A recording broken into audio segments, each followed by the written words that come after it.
Are you ready? For what? We're going on air in a second. Well, I'm just waiting for a call, I told you. Who from? They said they wanted someone from Fan TV to go in the jungle. I'm getting ready. Hat, worms. You're due on air. I've got better things to do. I didn't want to have to tell you this, but they have actually called. Yeah. They're going for Kenny Ken. Are you actually serious? I filled out 2 letters on my name. Oh.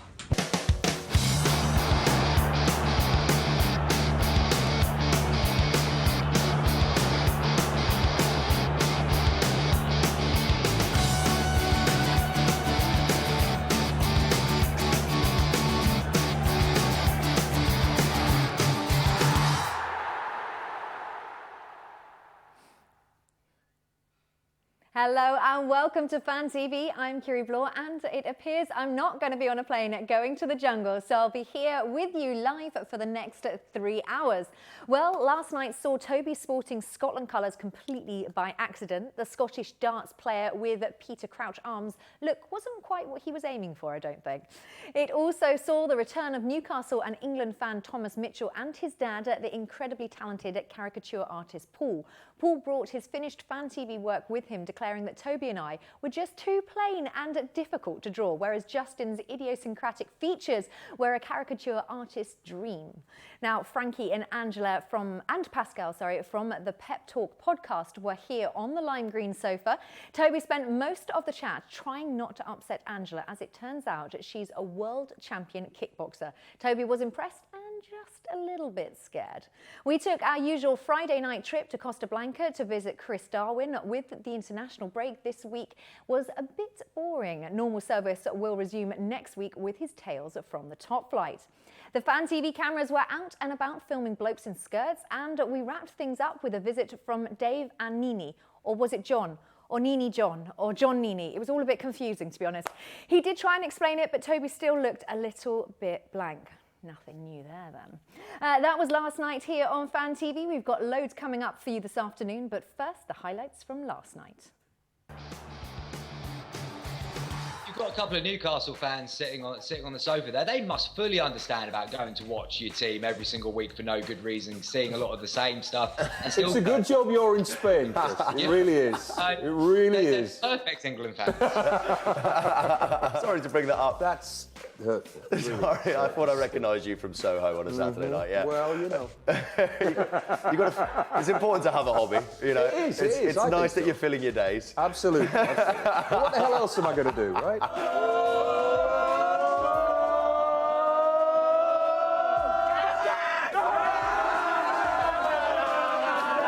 Was it upsetting seeing 5 Scotland fans make more noise than the whole of the Emirates? Wow. That is a low blow. Exactly. I think they scored over 100 goals, so... Oh, really? And still didn't go up? Yeah. That's tough, isn't it? That sounds like an Arsenal failure. Heartbreaking. Pardon? This is football we're talking about. Yeah! Ollie, you there, mate? Hello. Wow! What that? Well done. I mean, well done. Let's have a round of applause. He's a Bournemouth fan. Told us if Bournemouth lost to Sunderland, he would dye his hair red and white stripes. And wow. Lo and behold, that's another round of applause. Well done. Well done, Ollie. Oh, Gibril, yeah, I know, yeah. Every inch of him covered in the tattoo. Well, I can't, that's not from personal experience. I don't know. Every inch. That's a trick answer. Tell us more about every inch. It's going to manifest itself in North London next year. Definitely. It's going to be lit. It's going to be lit. It's going to be hashtag lit. Hashtag lit. And your guys, Manchester United, not doing very well at the minute. No, I just, yeah. Next. It's not really how the show works. Yeah, well, you know. I had another tweet as well at Fan TV UK. Why are you dressed like a Scottish darts player tonight from Steve? I loved it. Any mistakes on your birth certificate? Yeah, I think I was meant to be a girl. Oh, right, yeah. Tactically, what would you make the main beneficiary? Oh, here we go. That was quite a good one. That was quite a good one. Did you see this about Anthony Stokes, the Irish footballer? I read a bit about that in the paper, all right. He was charged for beating up an Elvis impersonator in Dublin. I think there might be sentencing on this one. He's going to get in serious trouble for that. Well, apparently... Oh, absolutely, 100%. He's in serious trouble. He's pleaded guilty now, boys. That was the news today. Well, I heard from the police reports that the victim is all shook up. Hey, here we go, here we go. Where we coming? Where we coming? Where we coming?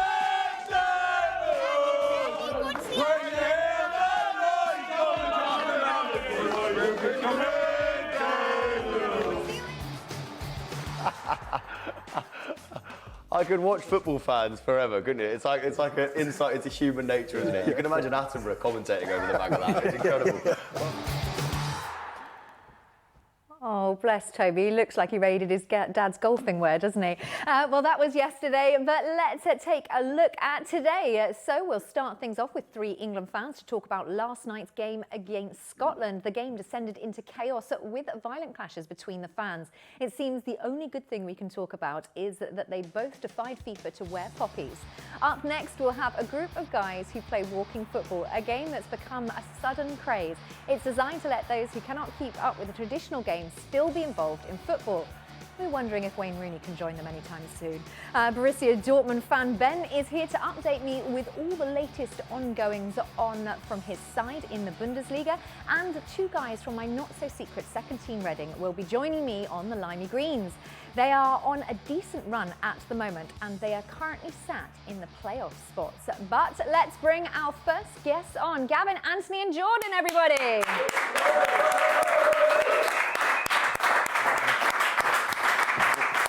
How you doing? My first boy band. Names in which order? Anthony, Jordan, Gavin. What do you do when you're not in one direction?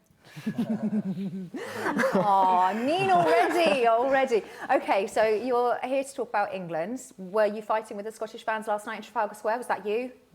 No, it was all at home. We were watching the game, unfortunately. And are you ginger all the time? All the time. Okay. Yeah. Have you heard that apparently it is now an official crime, and Manchester and Essex are the first counties to take up crimes against ginger people as a serious business? I didn't know whether you knew that or not. But that's good, guys. Going to need to rein it in now. No bullying on your friend. No. Because he can report you and they will take it seriously. Well, I live in Essex, so I guess I'm quite safe. Was it you that campaigned for it? No. Okay, England last night.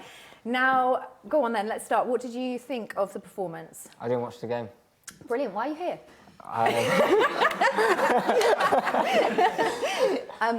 Yeah, awkward. Okay. It was a good result Yeah. against a rival in a competitive game. You know, it's always good to win 3-0, but it was just the same old England. It was boring to watch. Oh, you're mean already. I know. I mean, first half was so bad. Even though we were 1-0 up, I mean, I looked to my left. I have a blank wall in my flat, and I was more engaged in that than watching the actual game. Second half was a bit Why better. you haven't painted your wall or anything? Well, so I can look at it when England plays. So. Okay. Did you watch the game last night? Yeah, and pretty much the same. Wasn't impressed at all. It's the same old stuff with England. It's boring. There's no passion, no commitment from the players. They don't carry their league form into their international games, and it's just the same thing. We've had, I think, the last 3 managers. It's been literally the same style, the same thing. Get the ball, pass around the back 4, and it's boring, and it makes the fans less interested. Were you not happy at least that they won? Are we not being just too... Because everybody said if they don't win, we're going to have a problem. We're supposed to be on belly watch, by the way, and my top's already showing my belly. Were you not happy? No, it's a friendly. That's why it's... It's a competitive game. Well, Can we get 3 strikes? What's your name again, my love? Anthony. Anthony. 3 strikes and Anthony's out, by the way. He's on 2 right now. Yeah, I just think that just generally, like when it gets to tournaments, it's just a different England. So it's not like the same England that we've seen qualifying or friendly. So it's nothing to get our hopes up about, really. And we will just play like a different formation when it gets to the tournament. Okay, well, poll 1 is out there, up and running. Should Southgate stay in the England job? A yes or no is your simple answers there. Get voting. We've already got 47% people saying yes, 53% saying no. So, guys, putting it out there to you. What do you reckon? I think we should give him a chance. You know, it's a bit early to say whether he should stay in the job or not. He's had a few games, we've won them, so there's no reason to say Southgate out. I guess the main, when we watch him in the World Cup, because we will qualify, you know, it's not like we're not going to qualify. We're top of the group at the moment, so absolutely. yeah. So if he don't perform in the World Cup, then you know maybe look at another manager. But they're saying they will give him a contract that extends 2 years after the World Cup. Do you think that managers should be given contracts up until each tournament, each big tournament? They shouldn't be given contracts in advance of those? I don't think contracts matter. Look at Big Sam. What was it like 1 day in the job? I don't think his contract said 1 day. Do you know what I mean? So 1 day, £2 million payout, smashed it. Yeah. Okay, so you're all Southgate in. No, I am. I don't, to be fair, there's not really many candidates you can get into. Glenn Hoddle. So, I was saying Glenn Hoddle actually, he's one of my friends, but he's like, no, Southgate. Yeah, he's over there, yeah.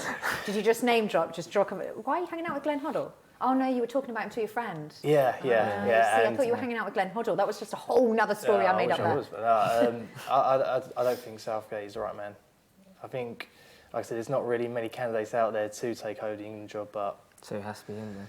No, but I mean, I just don't think he's got the experience really to take it over. Are you not a fan of Glenn Hoddle? How can you not be a fan? Well, other than his indiscretions, which we'll move past, because that was a while ago. No, I am, but I just think for me, just stick with Southgate for now. Really? Stick with him for now. Yeah, see what he can do with the team. He hasn't really changed it much at the moment, but I guess that's the players' fault. But see what he can do with the team. If he brings the young players through like Rashford, I think Rashford to possibly start a few games because he's the only real player with flair, I think. Bar Lala. Okay, Defoe scored against 35 of the 38 Premier League teams he faced. Who are the 3 outstanding teams? We'll leave you with that thought as we head into our first break of the day, and we'll catch you on the other side of this.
Well, welcome back to us here at Fan TV. It is your Saturday afternoon live with us. Well, before we went into our first break of the day, we left you with a little teaser, which was that Defoe scored against 35 of the 38 Premier League teams he's faced. Who are the 3 that he hasn't scored against? Guys, any ideas?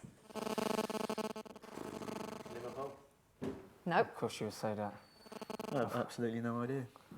No. Okay, I'm going to give you a clue. One of them is Leeds. Is it Leeds? Yay! On fire on the sofa. Okay, so back to last night. We saw a bit of it, because it's normally been a bit of a... Who do you support, by the way? Manchester United. Liverpool. Okay, well, it's been a bit of a Liverpool night last night, wasn't it? Impressive to see Lallana. It wasn't something that we've seen in the past. Lallana really sort of changing his game under Klopp, isn't he? Definitely. He's been a different player completely from last season. When Borussia Dortmund really, he's a completely different player. He's involved in the game a lot more, and he's creating everything. Well, for Liverpool, and he's sort of rubbing off in England. So. And Sturridge last night as well. Sturridge isn't getting the playing time for Liverpool. He scored a goal for England, but he doesn't really do does much his job, else. but yeah. He doesn't run for Liverpool, which is why he's been left out of the team. That's why Klopp's leaving him out. And the same comes across when he plays for England. I think Lallana, you could see, he was closing down players. The Klopp mentality was coming out, but apart from that, he was a stand-up player for me, Lallana. He was man of the match, but apart from that, the rest of the players didn't really impress me. So there were some big defensive issues. Now, I don't want to be negative about England because I think that we have to start getting behind our team. And if we don't, it's just going to be the same old story. They won, and that is what everybody wanted them to do. But we had massive defensive issues last night, the same as Liverpool have got. Yeah. Massive defensive issues. What do you think, who can be introduced to solve these other than John Terry? I think they should have started that Michael Keane the other night. I reckon they should have gave him a shot. I reckon they should have. They called him into the squad, and they should have started him. Why not give him a chance? Why call him up if you're not going to play him? No. Who? Just no. Just no. Just no. Sorry, you've been voted. Not Michael Keane. He's better than Smalling. Can you imagine? Like, Smalling, oh my God. Can you imagine in the World Cup going up against Germany and you've got Müller and Gomez, and they say, "Oh, lads," in the changing room, the manager's like, "Lads, we've got Michael Keane at the back today, so you've got to go against it." Michael Keane.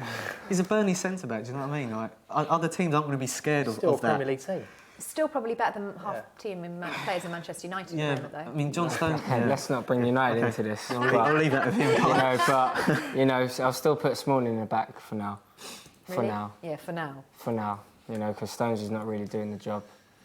And it's just useless. Stones didn't seem to work out that he was supposed to pass the ball to his team. Yeah. Just got a little confused. The guys in pink, he was like, oh, quite like a look at the little guys in pink there. I'm just going to keep passing the ball. I mean, literally, it was a poor performance. If there was a really stand-up poor performance, it was him. I think Pep Guardiola's been telling him to just pass to anyone, really, just to pass out. I don't know what he's doing. Okay, so we've got our Skype caller. Is it Paul that's on Skype? Paul, do you want to pop up on our screens? Now, Paul, hello, you look like a smiley chappy. Hi, Paul. Hiya. Now, England or Scotland? Well, England won, so... Northern Ireland, I see, Northern Ireland. Okay, so Northern Ireland played last night. Tell us a little bit about the game. They played very well. I've seen of the match now. With the scoreline being 4-0, it seems like we're going to be a step closer to the World Cup. Might need subtitles for you, Paul. Okay, so you played Azerbaijan last night, was that right? Yes, that's right. Some good goals from Northern Ireland. Yeah, there was some very good goals. Most of them was from set plays. Okay. Who was your man of the match, your standout player? I think Kerry Lafferty, since he was the first 10 back in the starting 11, I think Kerry Lafferty will be the standout man. Okay, now Macaulay equalled a goal-scoring record last night, George Best's goal-scoring record. That must have been something to celebrate. Yeah, it definitely is, because George Best was probably one of the best players that probably we had that never played in the World Cup. Okay, so what's next for Northern Ireland? I think we have Czech Republic again. I'm not 100% sure. I need to check, but I think we're playing them next again. Okay, now you had a nice header from Gareth last night to score you a goal. Yes, it was really. It was from the corner, I do believe. Yeah. Was it a good header, an amazing goal to celebrate?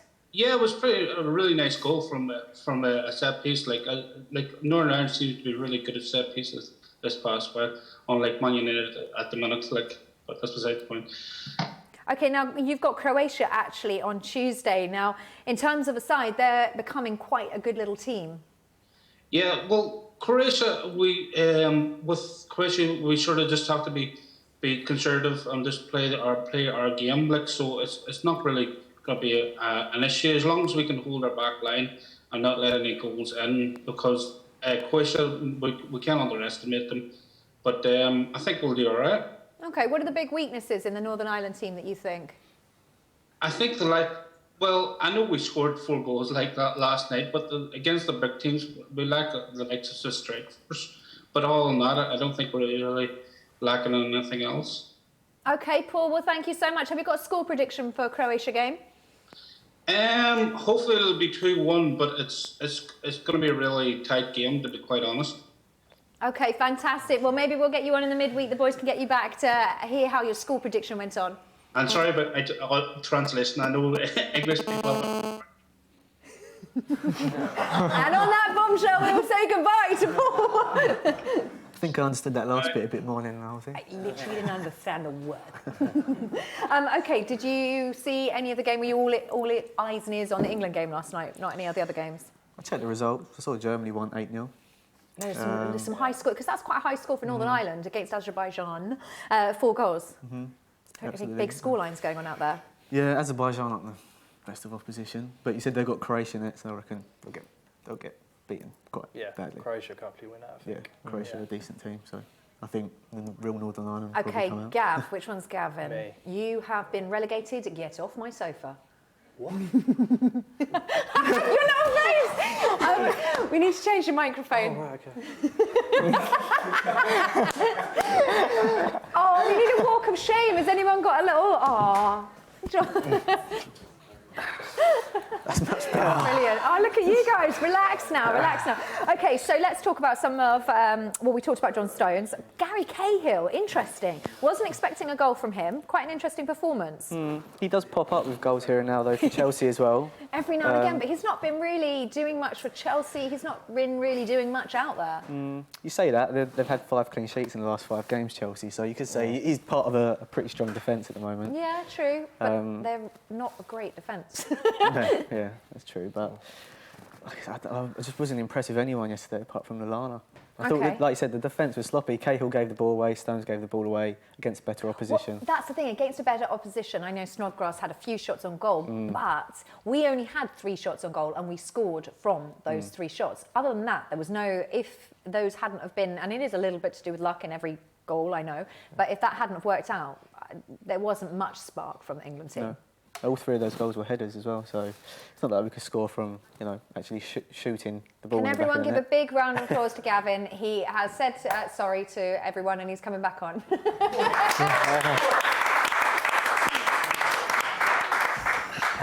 Did you lie to us? Have you been on Grindr? No.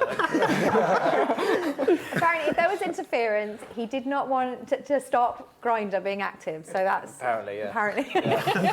Okay, so while we're terrorising you, we may as well talk about Manchester United. Let's talk about that. Let's talk about Manchester United because, well, okay. Why was Rashford not playing last night? Why do we not see him on? I think that it would have been a good time to see Rashford. He deserves the chance to play. Oh, I think so too. I do think that during the Euros he did play well, with the minutes that he was given. But I just think he just deserves more chance to play. Should probably started over Sturridge. Probably. And for Manchester United, do you think that he deserves a chance? Zlatan, I know, is injured, so he will get a chance to play. But do you think he's in one of those positions where basically he might not get much game time anywhere because England aren't giving him game time, and it doesn't look like he's getting much time at Manchester United either?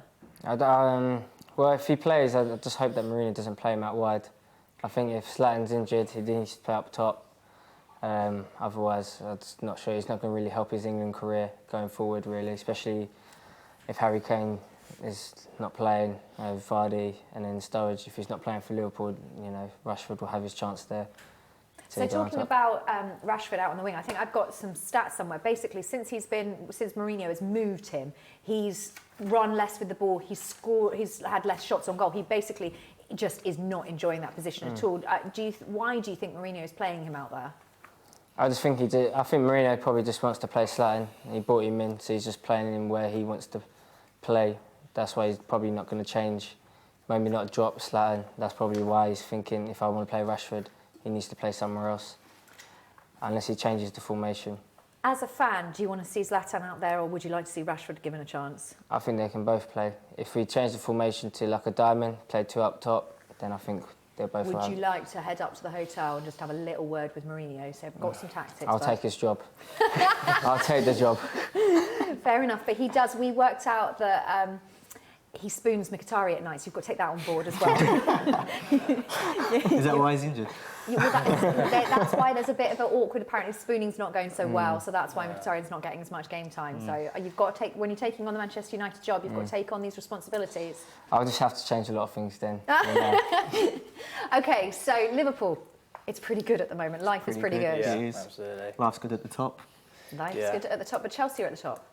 No, Liverpool are top. Are you? Yeah, 1 point. Okay, all right, fair enough. 1 point. 1 point. Yeah, well, 1 point. Take it. What's your like down there in sixth, mate? Yeah, bitter United. No, it's all right. You know, at least we've actually got a league title to our name. You know, Premier League title. I don't think you're going to get one back anytime soon. Yeah. Well, we'll hold on to this, just like Liverpool fans hold on to like the Champions League. Oh, look at that. And you guys have got to go out later. Leaving him behind. Okay, so back to our Defoe. Any other ideas? So Leeds was one. Give us another clue. Blackburn. No? Cardiff. Yes! Look at this one on the sofa. We've got one more team to guess. It's quite near Essex. It's quite near Essex. Well, I think it is. Is Watford near Essex? Watford? Yeah! This lot literally winning. And Reading fans, I have got a quiz for you as well, which is about as good as that. Stick around. Now, don't forget that we've got our poll out there as well. So if you want to give us an answer on our poll is, should Southgate stay in the England job? So other than Southgate, you think Southgate should stay? We've got Glenn Hoddle in the mix, which I really think would be a good one. We'll pick back up on that question in just a little bit. Time for break 2. We'll see you on the other side of this.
Welcome back to us here at Fan TV. Now, we've got lots to talk about. We'll even be talking about Russia, I know, and we've got a very exciting game of Lad or Vlad. We might seamlessly slide those two in. You never know. OK, so the boys on the sofa. Have you ever thought about doing a One Direction like tribute band act? Who would I be there? There's no ginger people in One Direction. Seriously, we could probably just dye your hair. I'm not going to do that. We're extinct as it is, so. Oh, it's not a bad thing. I am so mean today, aren't I? Right. OK, let's get back to, well, you were talking about Sturridge. Were you terrorising him about Sturridge? Sterling. Huh? OK, go on. Thoughts?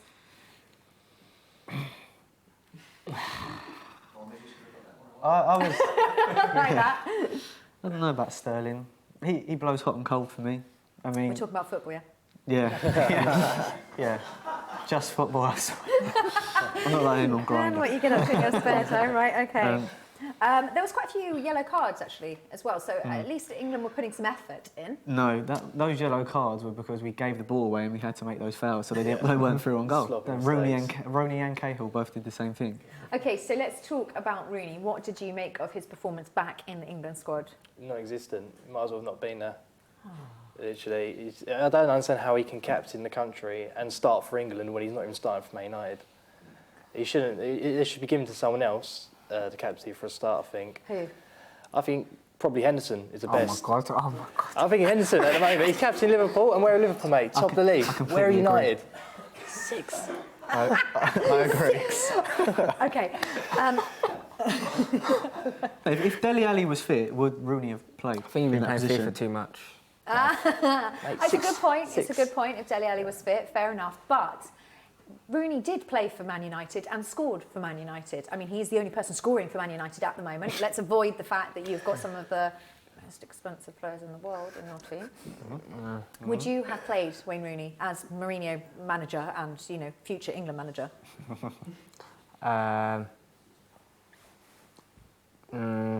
Maybe not, depending. Probably if we brought Swansea back, I'll probably play him over Rooney. What, in England, huh? No, I'm talking about United. Okay. But for England, probably, because there's not really... I don't know who else we could put in there. What? In the... Go on then. Would you put an Andros Townsend in, say, rather than a Rooney? Yeah, do more than Rooney. What does Rooney actually contribute to the game yesterday? Absolutely nothing. Literally nothing. Made some good sideward passes. And backwards. There you go, exactly. There you go. It's something. As a Manchester United fan, what do you want to see happen with Wayne Rooney? Do you want to see it peter out and him? Just wanted to say peter out, really. But do you want to see him go in January? Go at the end of the season? No, I still think he's got a part to play. Probably from the bench though in the future. But I still think his experience is still key for United. Yeah, I think that's the only thing with Manchester United. You say that and you shake your head, but Manchester United don't have, how Chelsea have a John Terry. Manchester United have a Wayne Rooney, and it does make a big difference, even if it is just that person that's been around the block and been there. And I think that's why he's included in the England squad. And I think, he's still scoring goals for Manchester United. He is. So I still think he will still offer a bit more than Henderson, Is that just because they're sat there? But yeah, I don't know. With Rooney, it's like sometimes, depending on what manager, what game he'll play up front, off the striker, in midfield. So I think the managers need to come to a conclusion where he's going to play, because it just feels like Rooney's just always anywhere, really. Anywhere. I think if you do want to play Rooney for England, and there is no other choice, then he has to play up top, because if you play in midfield, I think that's where he gets lost. And that's the thing, he's never been in that position in his whole career. It is not a position that suits him, and I think that is maybe where we're seeing... Do you think we're unfairly comparing Wayne Rooney to himself? And actually maybe he's not playing as well as 18-year-old Wayne Rooney, but actually he's still pretty darn good. That's the thing with Rooney now. Like, everyone's talking about him. He's getting his shot in the England team again and getting his shot in the United team again when he was like 18, 19 years old. Yeah. He's supposed to be one of England's world-class players. Well, he is their biggest goal scorer. Yeah, absolutely. But if you're talking about, he's got his chance to prove himself tonight because Dele Alli's injured and he's playing in that number 10 role, then he's not really world-class, is he? He has to prove himself again. Yeah. So I don't know about Rooney. OK. Did you see Danny Rose tripping over his shoelaces? I don't know.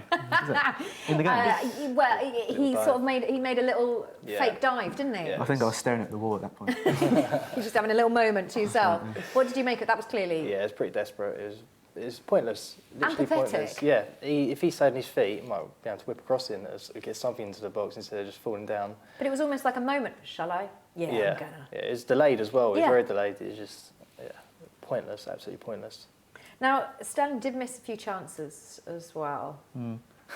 He's never been the goal scorer, Sterling. When he was playing for Liverpool, we started playing up front and his decision-making in the final third was awful. He's good at running sort of down the wing. He's got a lot of pace. But when it comes to making that decision, do I shoot, do I pass, he's terrible. He's not Absolutely the greatest terrible. finisher. I remember probably one time where I think we was playing United maybe, or City, where he had one-on-one with the keeper and he had like 2 defenders sort of just went past him. He had one-on-one and dribbled one way to the other and scored. I think that's the only 1v1 I've seen him score. Normally he fluffs his lines. So, well, like yesterday. Okay, so Vardy came on for a little bit. Yeah. What did you make of his performance? I mean, there's no goals from Vardy, but did he make any impact when he came on? I think he had enough time really to make that much of an impact. I mean, I think if you want to play someone like Vardy, he needs to give him at least half a game to have some influence in the game. If he's coming on for the last 15, 20 minutes, I mean, what can you expect really from him? What do you think about this selecting fashionable players, let's say? Because would you have liked to see a Defoe, say, in the England team? Yeah, definitely. Isn't it funny? Everybody is talking about this. Everybody, and it's not just us. It's not just pundits. It is everybody saying Defoe should have been in that team. Yeah, he's scoring goals. He has to be in the team. But he's also scoring goals now. He's been scoring goals, like we just said on our stat. 35 of 38 Premier League teams. He's scored goals his whole career, more so than any of those other players. And I think, Rashford probably is one of those that really should be there and given a chance.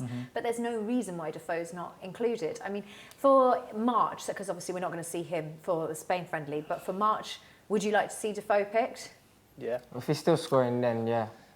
But are you going to play him ahead of Sturridge, Kane? Yeah. Yeah. Why though? If Sturridge and Kane have good seasons, like Sturridge, but he doesn't play much for Liverpool anymore. But when he plays, he scores. When he plays for England, he scores. Kane had a great season for Spurs. The last 2 seasons, scored 20+ goals. And what did he do at the Euros? Yeah, nothing. Okay, now we've got Andrew on Skype. Now Andrew is calling all the way from Siberia. Andrew, how are you doing? I'm not too bad, thanks, Curie. Thanks for having me on. It's lovely to have you on. Do we need to ask why you're in Siberia? Is everything all good in life? Yeah, not bad, thanks, not bad. I came out here about 7 years ago. I got married, 2 kids and settled in, so I'm here for the long run now.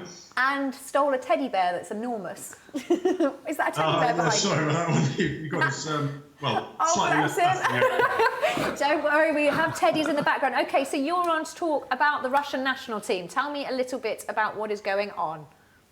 Well, I mean, we've got the World Cup obviously coming along in less than 2 years' time, and a lot of Russian fans are a bit worried about their performance. Everybody in England saw in the Euros how, the England game, Russia played their best performance, but they've basically been a flopping side for a long time. They're quite old. The back line. It's said that they're your worst team in 2 decades. Is that right? Well, I think the FIFA rankings are about the lowest they've been in a long time, and a lot of the problem is with the motivation of the younger players. You guys, guys in the studio on the sofa, you might remember the UEFA Cup wins of CSKA Moscow and Zenit St. Petersburg about 10 years ago. Alan Zagoyev. He was a great, I think these guys probably about 10 when that happened, to be honest. Can't remember that. Literally no clue what you're talking about, but the rest of us in the gallery do as well. But no, I mean, there's with no competitive fixtures, it's a bit of a problem because they've had to rearrange some friendlies. They lost yesterday to Qatar, which is pretty humiliating for anyone, really, to be honest. Yeah. But it's not all bad. It's not all bad. There are some good young players coming through, so hopefully things will look up for them soon. Okay, now obviously, like you said, 2018 hosts. What's the likelihood of getting banned before then? Well, to be honest with you, I think they will do okay because the new coach who's come in, Stanislav Cherchesov, he's actually been bold with his squad selections. You know, when you see a new international manager come in and you wonder how bold are they going to be? Are they going to select somebody new, or are they going to stick with the tried and tested players? And he's brought in a few young players. The one to look out for is Fyodor Smolov. He's a really versatile striker, and I actually think he could do a really good job in England. A lot of clubs could do with him. The scarf I'm wearing, this club, Ural Yekaterinburg. Okay. This is the easternmost city for the World Cup, and he played on loan for them and saved them from relegation. So he's definitely a name to look out for, Fyodor Smolov. Okay, now, do you know much about the Russian Football League itself? Yeah, I mean, I go to every Ural-Yekaterinburg game. It's a 700-kilometre round journey on the Siberian motorways, which is a bit of a hell-raising experience. You nutter! Yeah, I'll be honest now, I do question my sanity sometimes when I'm driving through, 3 a.m. in the slush on a one-lane highway. But yeah, the Russian league is a strange one, really, because a lot of English fans will be familiar with Champions League sides like CSKA Moscow playing Spurs this season, United last season, and Zenit St. Petersburg. They bring in some big names.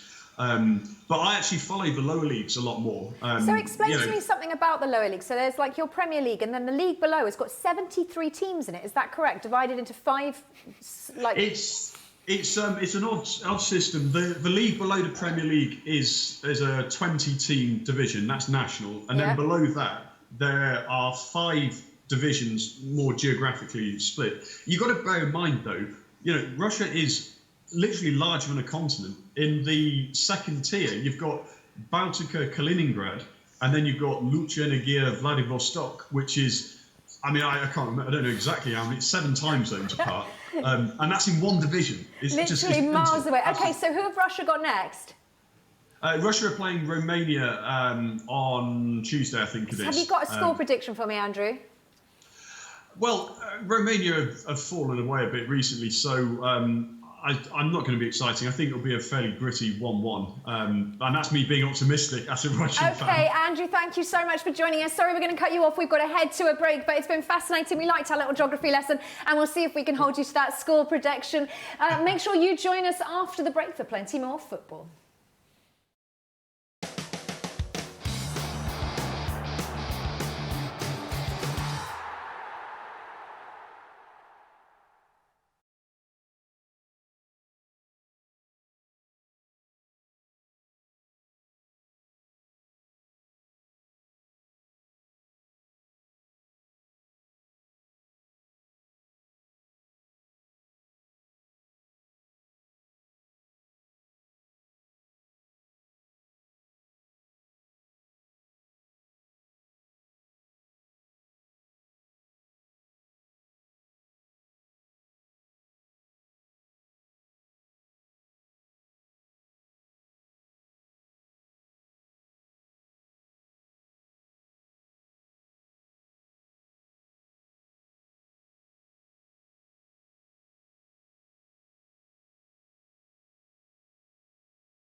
Welcome back to us here at Fan TV. Now, we've got plenty more to talk about, so I suppose let's talk a little bit more about Manchester United. We were joking about Mkhitaryan, but as a fan, do you want to see him play more? Do you think he deserves more time on the pitch?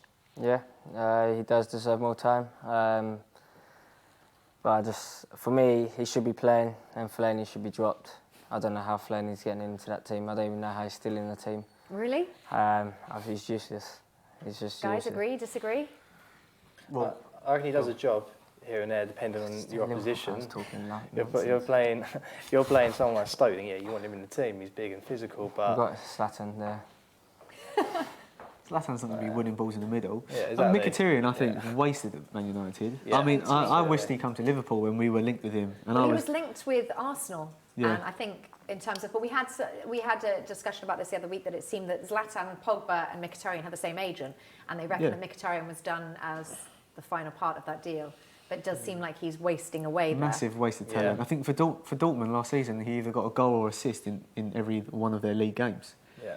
And you know, he's playing Jesse Lingard over Mkhitaryan or Ashley Young. No, it's Fellaini. He needs to get dropped. just Fellaini. Just not good enough for United. So what do you make of Mourinho at Manchester United? There has been a lot of football players, Neville, Drogba, have come out and said he needs more time. He needs to be given more time. As a fan, do you want him to be given more time, or do you want to see a different manager again? I think he should be given more time, to be fair.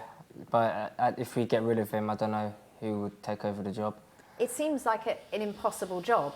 I mean, Klopp walked into a Liverpool, didn't make a massive impact last year, and really started to show the impact this year, and he was given the time. But I think his personality allows people to want to give him the time. The problem with Mourinho is it doesn't exactly make anybody warm to him, does he? Yeah, well, he's a tough guy. But I just hope that we can have a decent season, and then hopefully next season he'll get rid of the players that he doesn't need, change it up a little bit, and then hopefully we'll have a stronger season. Hopefully. Hopefully. Were you a Manchester United fan that wasn't interested in Europa League? Because there's some Manchester United fans that couldn't have given a flying. And literally, is that just because they lost, or did you care? Do you want to be in Europa League? No, I don't want United to be in Europa League, but if we're in there, we should be going for it. Should be winning it. Because if we're not going to win that, we're not going to end up finishing fourth place anyway. So we might as well go for that to at least get into the Champions League, because it's just looking tough to get into that top four. So I think that's our only way into the Champions League at this rate. So do you think you're currently sat 6th in the table? Do you think you are top 4 at least contenders this season? It can happen. It can happen. Still a long way to go. You've got Christmas. It's not going to happen, mate. It's not going to happen. It's not going to happen. Yeah, just like Liverpool winning the Premier League. It's not going to happen. Okay, so are we thinking that Liverpool are title contenders over Manchester City, over Chelsea, over Arsenal? Not over them, along with them, yeah. I think now, seeing how we play in what Klopp's done, we're title contenders. I'd be really disappointed if we don't finish top 3 this season now, after what I've seen in the first 11 games.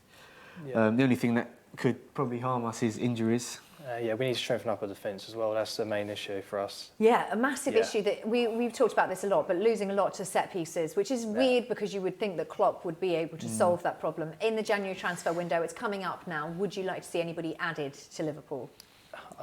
We Hector. Definitely, that's good. We need a full-back for sure, and I think we need another centre-back because I don't know what the deal is with Saka at the moment. I think he's on his way out, so we need another centre-back in.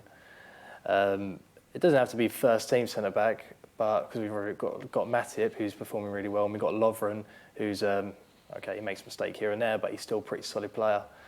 So just someone to come in and fill the games like the FA Cup games, League Cup games, things like that. A bigger squad to deal with the... Just more competition for the centre-backs, really. Yeah. Milner's done a really good job at left-back, but he's not a full-back, and he's going to get annoyed playing there, all season. So we definitely need an out-and-out full-back who's been playing there his whole career. Someone like Hector. Yeah. Be nice to come in. Yeah. Okay, well, everyone thinks they're title contenders, but a team that certainly would assume that they are on the way to being title contenders right now is Chelsea. Now, the Evening Standard reporter for Chelsea, Vaishali Bhardwaj, joins me on Skype to give us a little bit of a season roundup. How are you doing? Yeah, not bad. How about you? Yeah, good. Now, we've got boys on the sofa. We've got Manchester United and Liverpool fans who are very, very sure that they can make it into the top 4, but Chelsea have just gone on a run of form that has been so impressive. Do you think that Chelsea may just have this back in the bag? I mean, you've got to say, looking at their position at the moment, they're second in the league, just a point behind Liverpool.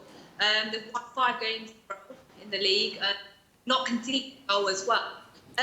You've got to say, they are in at the moment, even if Antonio Conte won't say that, he's saying game by game.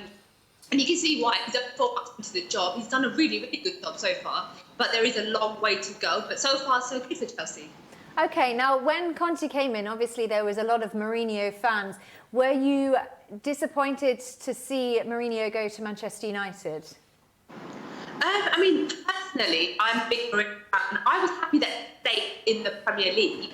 But I've spoken to a lot of Chelsea fans over the last couple of weeks, and the main feeling is that they were disappointed to see him join a Premier League rival. I think they still have a soft spot for him, but a lot of them have told me he is now a rival. And you saw when Chelsea played Manchester United, there were a few boos for him actually during the game. So they see him now very. Yeah, very much. It did seem that way, that Conte had to seal the fans' approval, and that was a way to do it. Now, Costa injured. I think he's going to miss a Spain game. Do you think that he's going to be injured for the forthcoming Chelsea game?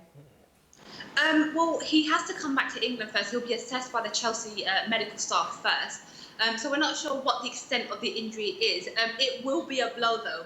He's obviously the Premier League's top scorer at the moment, and I think the only other player who really could slot in for him will be Michy Batshuayi, who hasn't really had the chance to cement his place and show what he can do.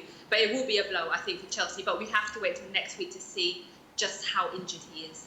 Okay, now Cahill's goal last night, it was a pretty impressive goal and something that we probably didn't expect to see from Cahill. So as a Chelsea fan, nice to see him stepping up to the plate for England.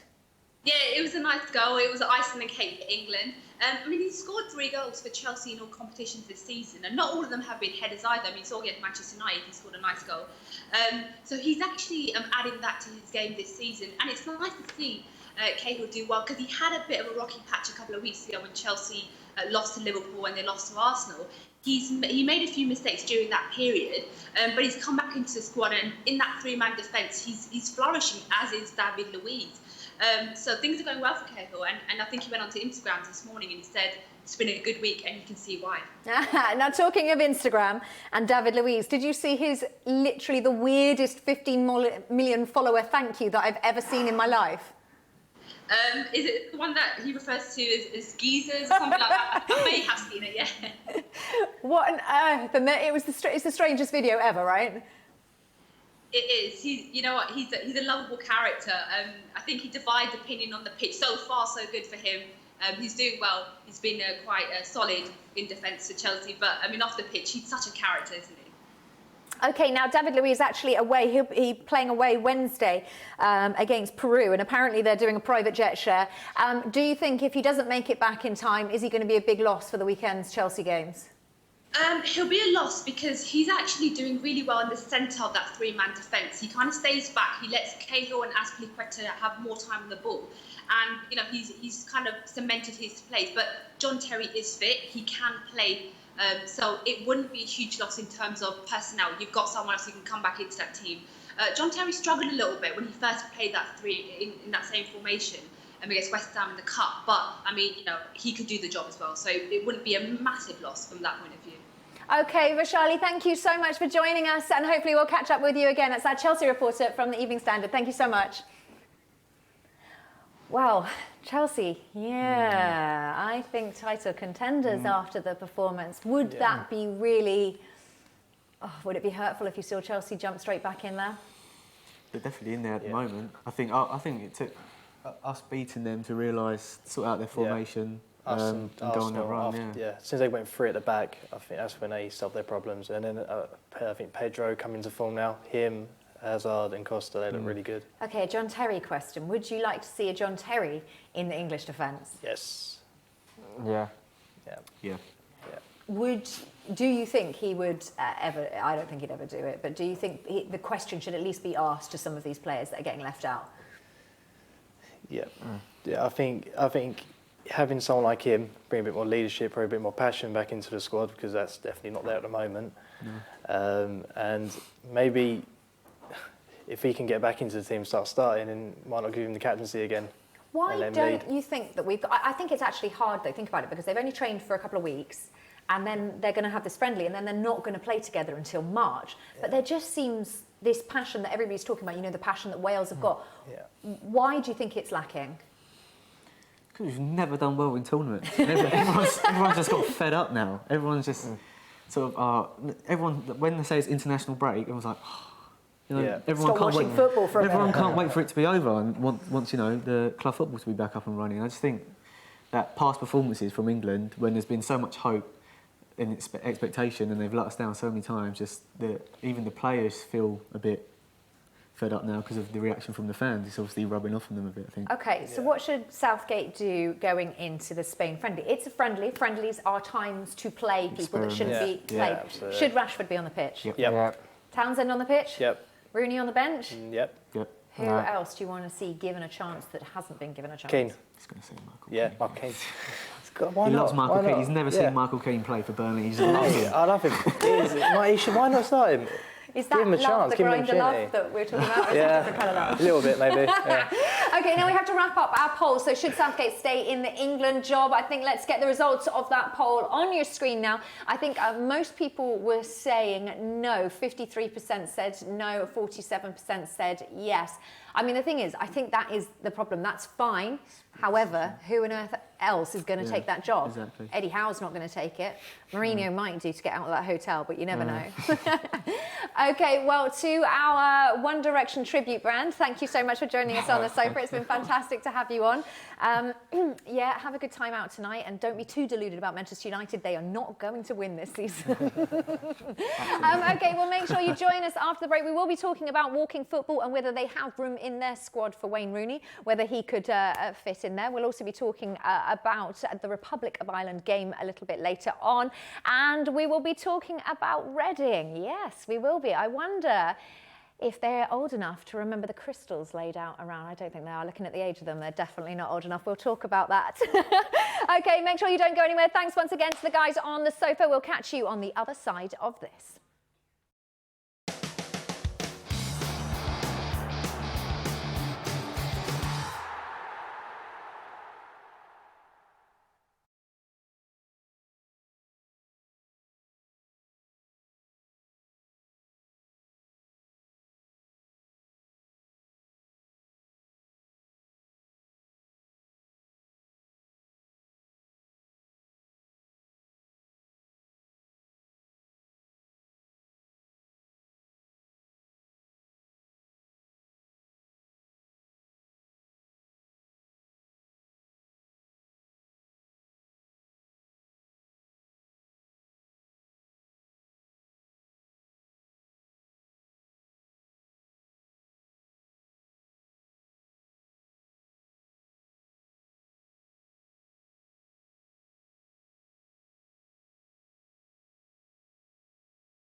Well, welcome back to us here at Fan TV. How are you doing this afternoon? Well, I hope you're having a fantastic afternoon. It's absolutely horrible outside, isn't it? So you may as well stay in and keep in touch with all the latest football news with us. So coming up now, I have the guys from Walking Football coming on to tell me all about the latest craze sweeping the nation. It's a game for 50 plus, but I imagine they're fitter than some of the players in the league.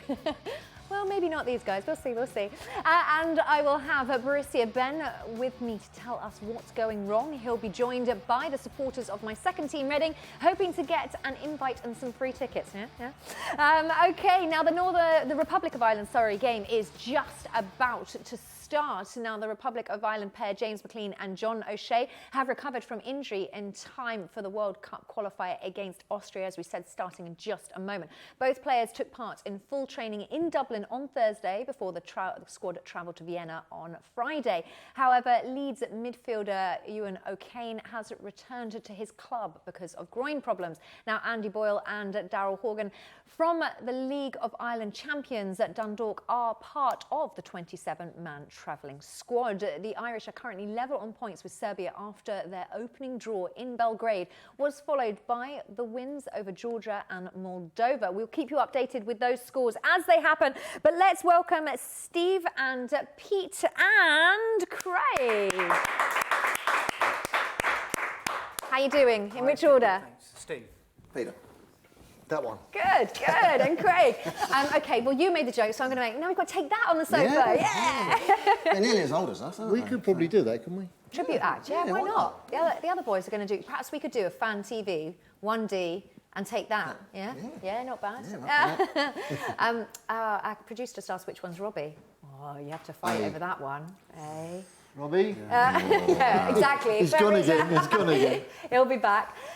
Okay, so poll 2 is open and running now. Who will be the next national team to be banned from a major tournament? Is it going to be Russia? Is it going to be England, Romania, or other? Do tell us. Now, we were looking it up, and it looks like the only team that we could work out was Wales. They were banned in the 80s. I know. Really? I know, most unexpected. That's like Switzerland getting banned from something. Apparently, I think it was crowd trouble. I think just not naughty bans. Okay. Maybe they got confused, thought they were at the rugby, didn't know what was going on, you know. Okay, so you guys are part of Walking Football. We are the Folkestone Wanderers. The Folkestone Wanderers, the Kent League champions. Is the Wanderers a pun on... Yes. Is it actually? Yeah, we do. Yes, I love a pun. At least one of us every week gets lost. Ah, good man, good man. Is that towards the pub? When we play our league games, Steve here, he plays on the loudspeaker at the sports centre. He plays the Wanderer, you know, the song. Dion. Yeah, Dion, that's the one. But we play against Strollers, Rovers. Are you joking? There's a team called Bay City Strollers. Legendary. You lot have fun. Okay, so I guess if you've not seen it, I think one of the things that's probably made it quite popular is the Barclays advert. Yes, that probably... Yeah, it's not a good representation, I don't think. Oh, well, because you guys can use the internet? Touche. Yeah, no, they just sort of looked a bit dollery, didn't they? Yeah. We're a bit more sort of... high tempo. So what I like about this is that you're not allowed to slide tackle, which tickled me quite a lot, because how on earth are you going to get up enough speed to slide tackle? That's right. Well, it does happen, but the worry is whether people can get back on their feet. I cracked 2 ribs. I thought you said something else. You cracked 2 ribs? I did, yeah. I got slide tackled from behind. And we're still talking about football again, yeah? Yeah. I got knocked out. Yeah, you got knocked out. What? It's a rough old game, completely. How? Stars, dicky birds, everything. Yeah. How? I don't know. I was watching the ball and all of a sudden this guy just come across and... He tripped up and his head went on the floor. Knocked me clean out. Yeah. Good work. Stars. Walking as well? Walking. Yeah. Are you not drunk when you play? I'm just He was a grunt of a guy. Yeah, fair enough. He's got to be a big one. Okay, so we've got some pictures. I think it's of you guys playing as well, so let's get those on the screen and see. Oh, just some generic pictures. No. I like that. Yeah, I just got told the generic walking pictures, actually. Yeah, we play with these guys. Yeah, that's not... Who are they?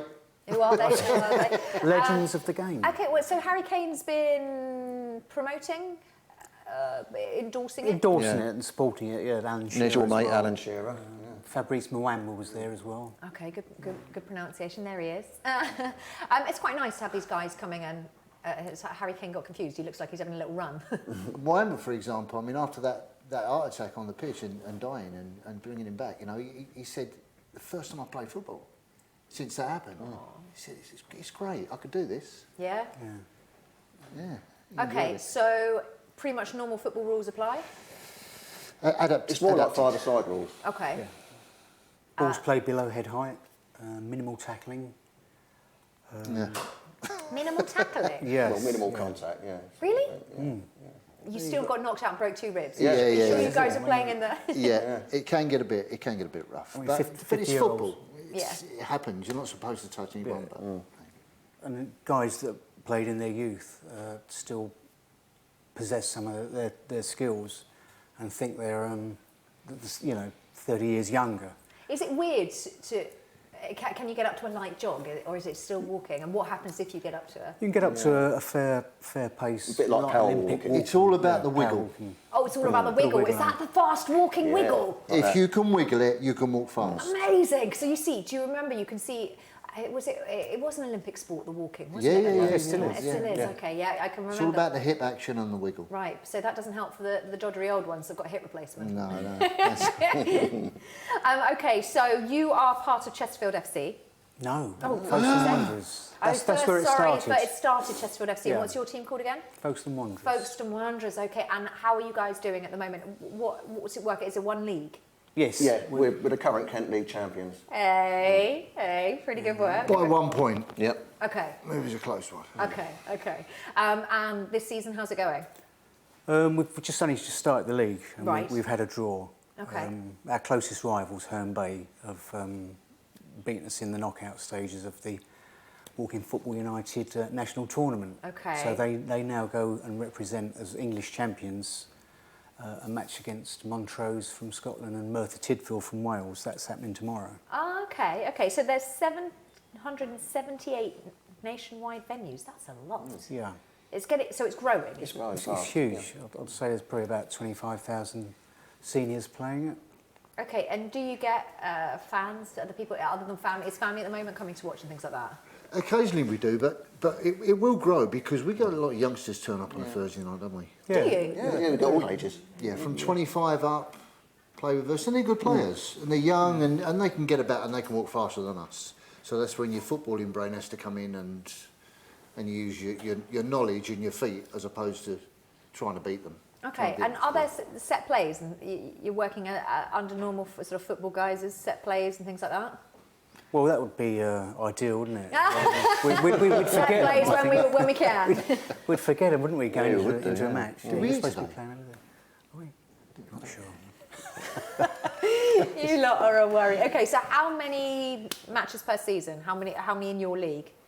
There were 7 last year. Yeah, and, we've had a couple drop out. A couple of dropped out, so we're back to about 5. Okay, so then you just keep playing against each other. Home and away. Yeah. And is there like an equivalent FA Cup? You've got a trophy, have you? Yeah. I'm trying to find That's a one bone on of eBay. contention. You're trying to buy an eBay? we won the league and didn't get a trophy. Hang on. Have you got anything? What do you want? That's There you go. There you go. Champions of the world. Okay, so did you watch the England game last night? We did, Yes, indeed. Yeah. Now, are you... It's a tough one, isn't it? I am annoyed because as soon as they finished, pundits just slammed them. And everyone said, they need to win. So... Was it frustrating as an England fan as soon as the game finished for the pundits just to come in and start slamming the play? Well, as soon as the final whistle went, I switched over to catch you into last night's programme. So. Yeah. Oh, bless you. Yeah. Bless you. For me, it's not frustrating because I call it how you see it. The manager can do the job with the players he's got. The wing-backs played well. We've got some good forwards. The defence, someone just needs to come on and every 5 minutes, slap Stokes around the head and say, stay on script. And he'll get better. That boy will get better. Yeah, but it's weird, isn't it? You're saying that boy will get better. He's a blooming Premier League player, and he should know better, but he just needs that slap around the head every 5 minutes. Should we get Gareth Southgate one of those long sticks? Yes. It's like a prod from the side. Yes. And when the team does get better, then you can, maybe enough time's gone past, you can bring Glenn Hoddle back in, because I think he's the only man that can win us something. Okay, because there's two. I am torn. I think Gareth Southgate, young team, fine, work together, grow together. It all sounds good in theory, but fans and the FA, they don't want a team to grow together, and they want winning results now. And I do think, why would you not? Even if you got Glenn Hoddle, I don't know whether he'd take it, but listening to Glenn Hoddle talk, he's got sensible ideas. He's the first person that I've heard say, bring back players that are on form. And I mean, so what did you make of this team selection? Would you have liked to see anybody else? I don't know why they persist in playing Rooney in midfield when he's clearly not a midfielder. Yeah, it's a hard one because I understand the value of him in the squad, but I don't understand the value of him out of position in a squad. I don't know, how many caps has he got? A few. Has he got over 100? Yeah. Oh, but then he could go. He could go. He's got over 100, unless he's going for some sort of record. But I think the thing is, in his first press conference, after the Euros, he said, I will retire. In 2018, he's already set the benchmark, so no one's going to get rid of him until he's set his own benchmark, basically. Right, and I believe, but I'm not sure, I believe there's some kind of sponsorship deal that implies a captain earns £1 million more than any other player in England's squad. So. Right, now, the question was, do we have the players? Do we have the players or do we have the coaches? You know, because to get good players, you've got to have good coaches. And we just got such a lack of coaches. So is there an international walking side? Is there an England walking team? There could be. I don't think you get it. It's too subjective. I mean, if you've got teams up and down the country, who picks them and from I don't mind where? picking them. I've given you a trophy. I don't mind a little bit of spare time on a Monday picking them. I think if a club wins your national tournament, they should represent that country. Yeah. Would you like to see that as the next step? It's happening now. Yeah. It is? Tomorrow. We've got a home internationals tomorrow at Hartlepool. Okay, all right. Well, we will be back after the break, so make sure you don't go anywhere. We will see you on the other side of this.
Welcome back to us here at Fan TV. Now, I hope you're having a good Saturday afternoon or whatever you are up to. So, we've got a little teaser for you, which are the only two current Premier League teams to have not scored 100 Premier League goals. So, I'll leave that with you and I'll get you tweeting in. Guys, you got any ideas?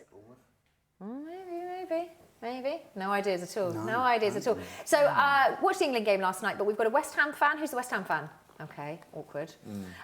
Chelsea fan? Yep. And... Folkestone Invicta. Even more awkward. Okay, so we talked about Chelsea. Let's get on to Chelsea then. Just an incredible turnaround. It's brilliant since the couple of losses against Arsenal and Liverpool. But that looked like doom and gloom, and I think that's the sign of just an incredible manager. Conte's just managed to change the formation. He's one of the few managers that does. What do you make of his use of changing formations? Yeah, you've got to be pretty adaptable in this league. But, and it seems to be working. The results are proving the point, really. You know, the wing backs are going forward with the attacks, and they're able to sit deep when we're being pressed. Now, it's certainly opened up this freedom of play that we've not seen from Chelsea in a long time, which is quite exciting as a fan to watch. Oh, it is. I mean, happy days, really. Hazard's back to form. Back to form and a half, isn't he? And, of course, Moses is doing a good job. That's releasing Pedro up the other side. It's just great and entertaining football as well. Okay, so Kurt Zuma back in training, back playing with the under-23s. Is there room for John Terry? Because he didn't sort of fit it, and it's unfair because he's gone out and it's just clicked without him. Yes. Are we going to see him back in? Probably less and less, especially if Zuma's back playing New Year. I think, you know, he's still got a part to play. I mean, he's a tremendous leader, inspirational captain. So Costa injured. He is the standout. He is. Yes, I mean he's been scoring freely. Whether we get the same from the unpronounceable Batsu Shuai, is it? Yeah, that's pretty good. That's pretty good. Yeah, I'm sure he'd be found out maybe this, in Costa's absence. Okay, now West Ham. So I've got some things here. So the Besiktas loan, I didn't even say that right, Gökhan Torov, I think that's how you say it, is on their books, and they will have to be forced to pay a £2.5 million payout just to get him off their books. And they've also got Zaza, who they're trying to either exchange so they don't get into this clause of having to pay the full buyout if he plays his 15 games. That's right, yeah. We're a great club at doing bad deals. Yeah, because those apart are two... from the stadium itself, which, you know, is going to be investigated. Yeah.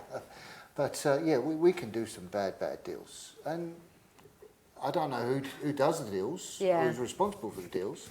But I don't know. It's just messy. It's very messy. This year they've just got to try to survive, get all this mess out of the way, get used to that new stadium, and sort out that crowd thing. Have you been to the new stadium? Not yet. No, I haven't had an opportunity yet. Because the thing is, West Ham still beat Chelsea. Okay, the run's not been amazing, but you know there's been some good results. They did, but you know that was I put that down to Chelsea having a bad day. Yeah. I really do. Made 6 or 7 changes. And which is what you're meant to do in those types of games, aren't you? As a Chelsea or a Man United or a Liverpool. Sure. I'll probably get hammered for this, but I don't think he's the right manager at West Ham. He's loads of passion, really has loads of passion. But passion doesn't do it when you get to the hierarchy of football. And the Premiership is up there, and you've got to have someone with football knowledge. Who would you like to see come in? Because, I mean, Bilic seemed to have a very secure place, but I can't imagine it being secure for that much longer in this. Well, if they don't give him the England job, I'd have Hoddle any day. Yeah. If he would take it. I don't think Hoddle will come back to any kind of... I know. But I think the England job would be... You know, I can hope. He was a child... Would you have a Sam Allardyce? No, Sam's just a grafter. But is that they're grafting managers, you know. But is that what West Ham needs?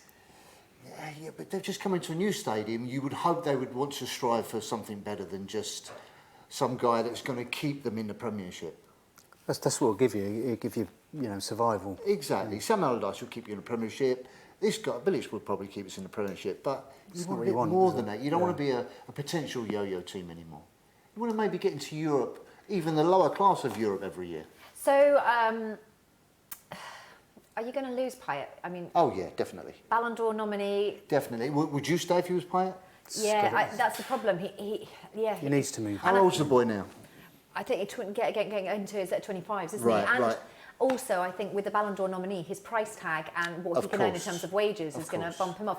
Okay, well, while we're talking about the top flight, Matt, our Arsenal fan from America, sounds about right for an Arsenal fan, it's going to pop up on the screens. How you doing, Matt? How come you're in America and an Arsenal fan? Well, it's a long story, actually. It goes back really to early 2000, 1999. I was a big fan of Nick Hornby's other writings, and I read the book Fever Pitch, and it sort of got me hooked. And then that very same year, I had this wonderful fellow here at FIFA 99. So that was all she wrote. Okay, amazing. Well, we're talking about West Ham perhaps not enjoying the best run, talking about Chelsea enjoying a good run, but for the first time in a long time, Arsenal are progressing, and let's be honest, it's a good one. It's going. Yeah, fingers crossed. I almost wish, no offense to the guy on the lime green couch there, I almost wish we didn't quite beat them so badly earlier in the season, because I'm not really a fan of this new turnaround, but they are looking all right. But yeah, we're doing pretty well so far. We have, and I don't want to talk like this because it really doesn't mean anything too much, but we haven't lost the game since the opening match against Liverpool. But it does mean something for Arsenal. It does mean something because this is not how it goes for Arsenal normally. True, although November is generally the month where everything starts to fall apart for us, and we saw that unfortunately again last Sunday. A 1-1 draw is not that bad of a result, but the way that we're feeling right now, and anytime we're at Derby against Tottenham, we want more out of it than what we got last week. So I think everyone's a little deflated right now, but yeah, fingers crossed. We have some, unfortunately, the other thing is a couple big injury news items popped up this last couple days. Alexis Sanchez in doubt.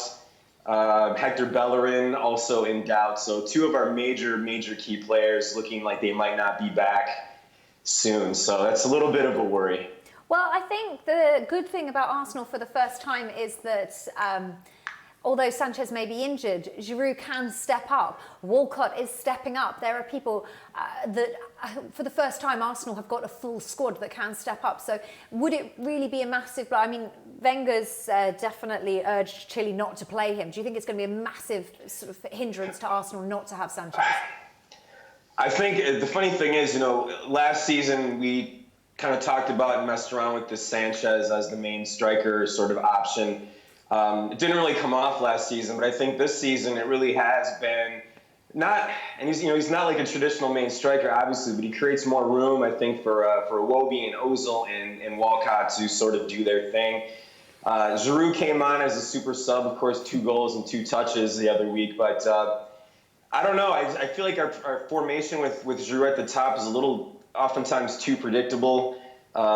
That chaos that's been created with Sanchez has been a little bit more effective. But I am hoping that they will step up. Not sure. I keep thinking that that Alex Oxlade-Chamberlain is going to finally step up on the wing for us one of these seasons, and he's done pretty well so far. But he had kind of a really poor performance when he came on against Tottenham. So again, hoping he can step up. Okay, now can you tell me a little bit about the United States national team? It's still a little bit. Now, I've always been sort of more of a club versus country type person. Okay, lost to Mexico 2-1. That must have been, especially given the current circumstances. That is the thing. Like, obviously, it was very charged with the political situation in America right now. Football fans, though, I think, at least the ones that I was with, I was at our local pub last night to watch the match. There were just as many Mexico fans there as there were U.S. fans. And it was very respectful on both sides. It's always been a very charged fixture that and in the qualification rounds for the World Cup, we've always managed to win. And it's almost a joke. It was always 2-0 or 2-0, as they say, that we've always beaten them. So this is sort of the first time that we've lost. A little bit dispiriting. Perhaps the Mexican Americans, maybe after some of the comments by our president-elect, maybe this helps to make them feel a little bit better. Is it terrifying for you to call that orange man your president-elect? It is a bit terrifying. Unfortunately, I'm still in a little bit of a denial phase right now. We have something like 70 days left. And I know for me, it's one of the things that I'm a public school teacher, so it's something that I have to deal with the fallout from this. A lot of my students are, minorities, African-American, Hispanic-American students. They're very concerned. They're very worried about what the future holds for them. So on the other hand, I know that there are a lot of people in my country that are very, very happy about what happened. Blimey. It's going to be an interesting one. Just quickly before I let you go, so Giovinco from Toronto, the MLS, he didn't get selected for Italy, and the Italian manager said that he didn't count the MLS as a place to pick players from. How much damage do you think that did to the MLS? And I guess that's the other thing. I take some stick from people being an American and not really being an MLS fan.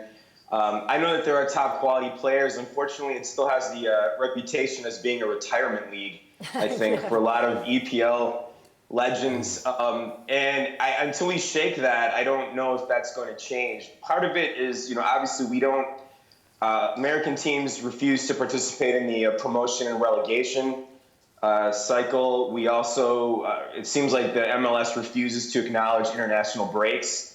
So until we sort of, I think, get in that and really focus on being a football nation, I don't know how much that's going to change. So hopefully going forward, I'd love that to be the case. I mean, we have 300 million people in this country.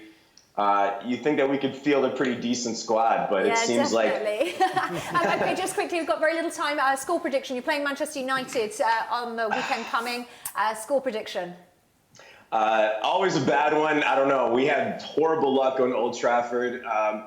The last time we won there was, the FA Cup 2 years ago, which was glorious. But we went there last year and got spanked by their under-21 squad, I think. So I'm hoping for a 2-1. Okay, we'll have to take it there and leave you there. Thank you so much. We'll maybe get you on next week to see if your score prediction comes to fruition. Thank you so much for joining us. Take care. Yeah. Thank you. Okay, well, we will be talking more walking football. We'll be talking about Folkestone, I promise. We'll get there. We will. And plenty more football. Don't go anywhere. Remember, it's your show, so if you want to tweet us in, let us know what you're thinking, then do so. We'll see you on the other side of this.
Welcome back to us here at Fan TV. Now, well, yes, I promised we'd talk about Folkestone, so let's do it. Let's talk about Folkestone.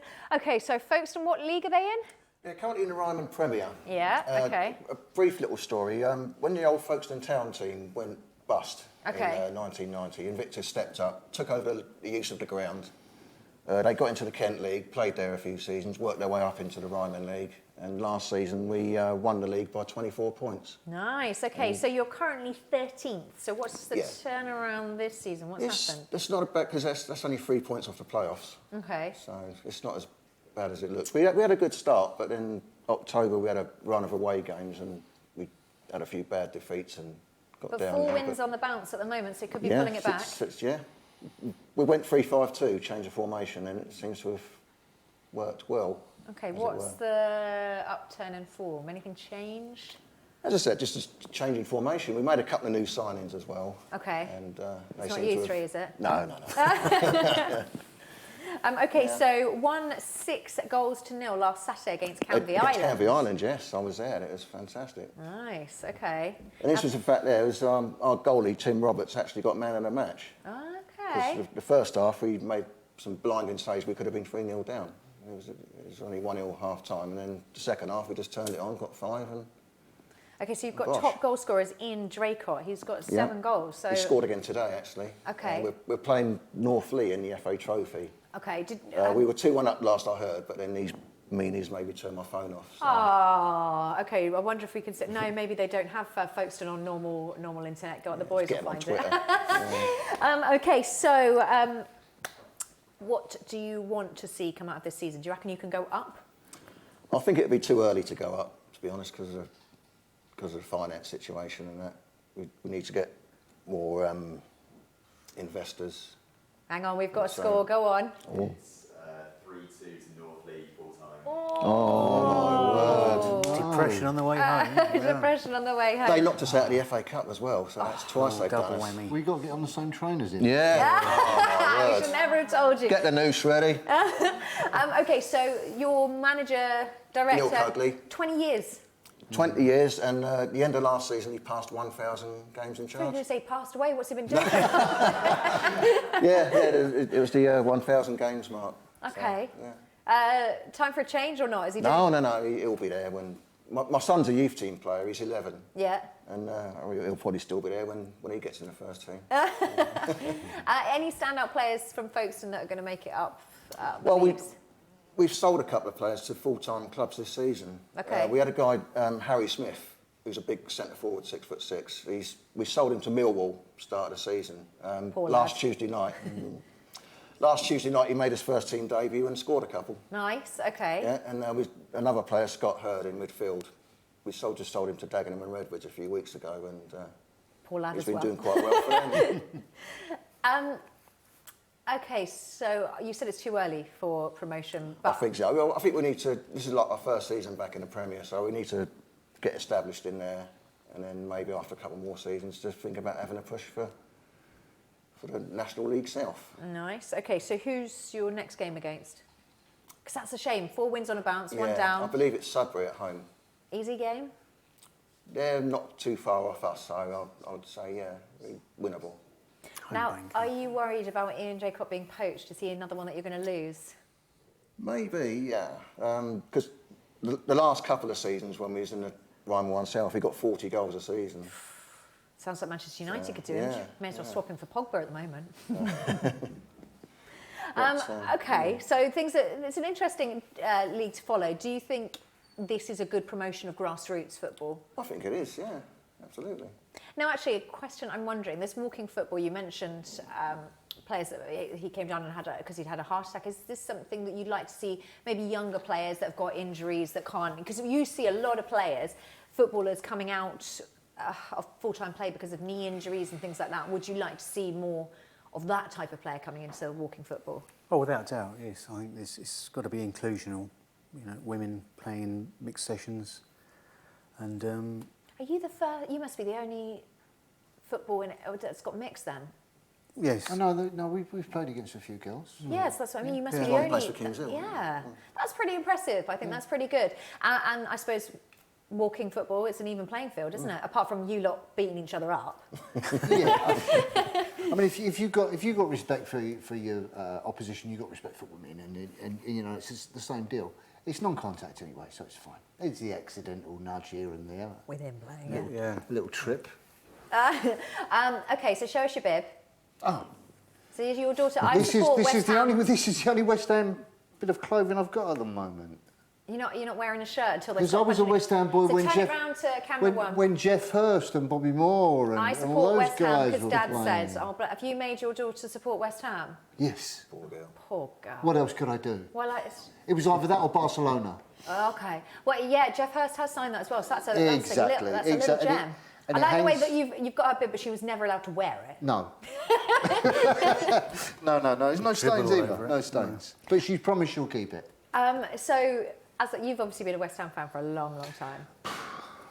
I can't remember anything. I had a choice. I had friends that were Arsenal, Chelsea. I was telling the boys earlier. But I'm like, no, what can I do? No, I'm going to stay with West Ham. Yeah. And you take your choice, you make your bed, you lie in it. Yeah, it's true. So you've obviously had some great experiences at the old stadium. Yeah, and you know what? When we win, it's not. Oh, we won again today. We won. Yeah, I suppose it's the excitement. So I mean, I think Payet's probably going to go sooner rather than later, and it might. And you know, good luck to him. He's given us a couple of good seasons. Good luck to him. But Carroll always at the moment injured, and you don't seem to have a striker. So who realistically could fill the boots of a striker if Payet goes? You know what? I don't even know.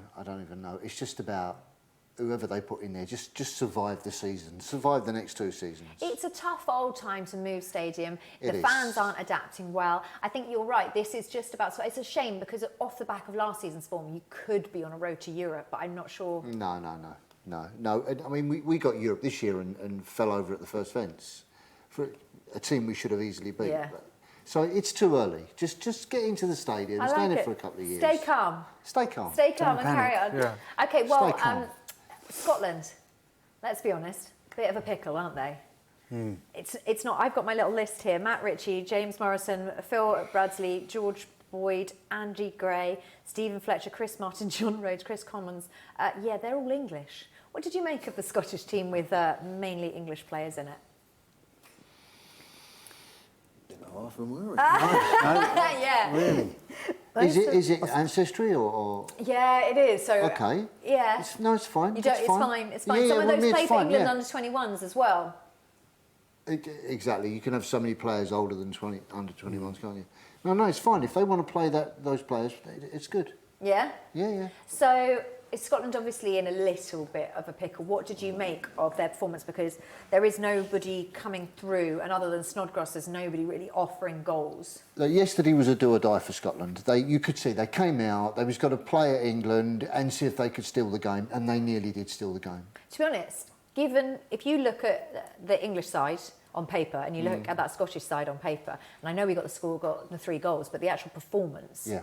Was all they needed was just a few little extra chances. We had 3 shots and got them all. Yeah. I think they had about 6, didn't they? And missed them all. Yeah.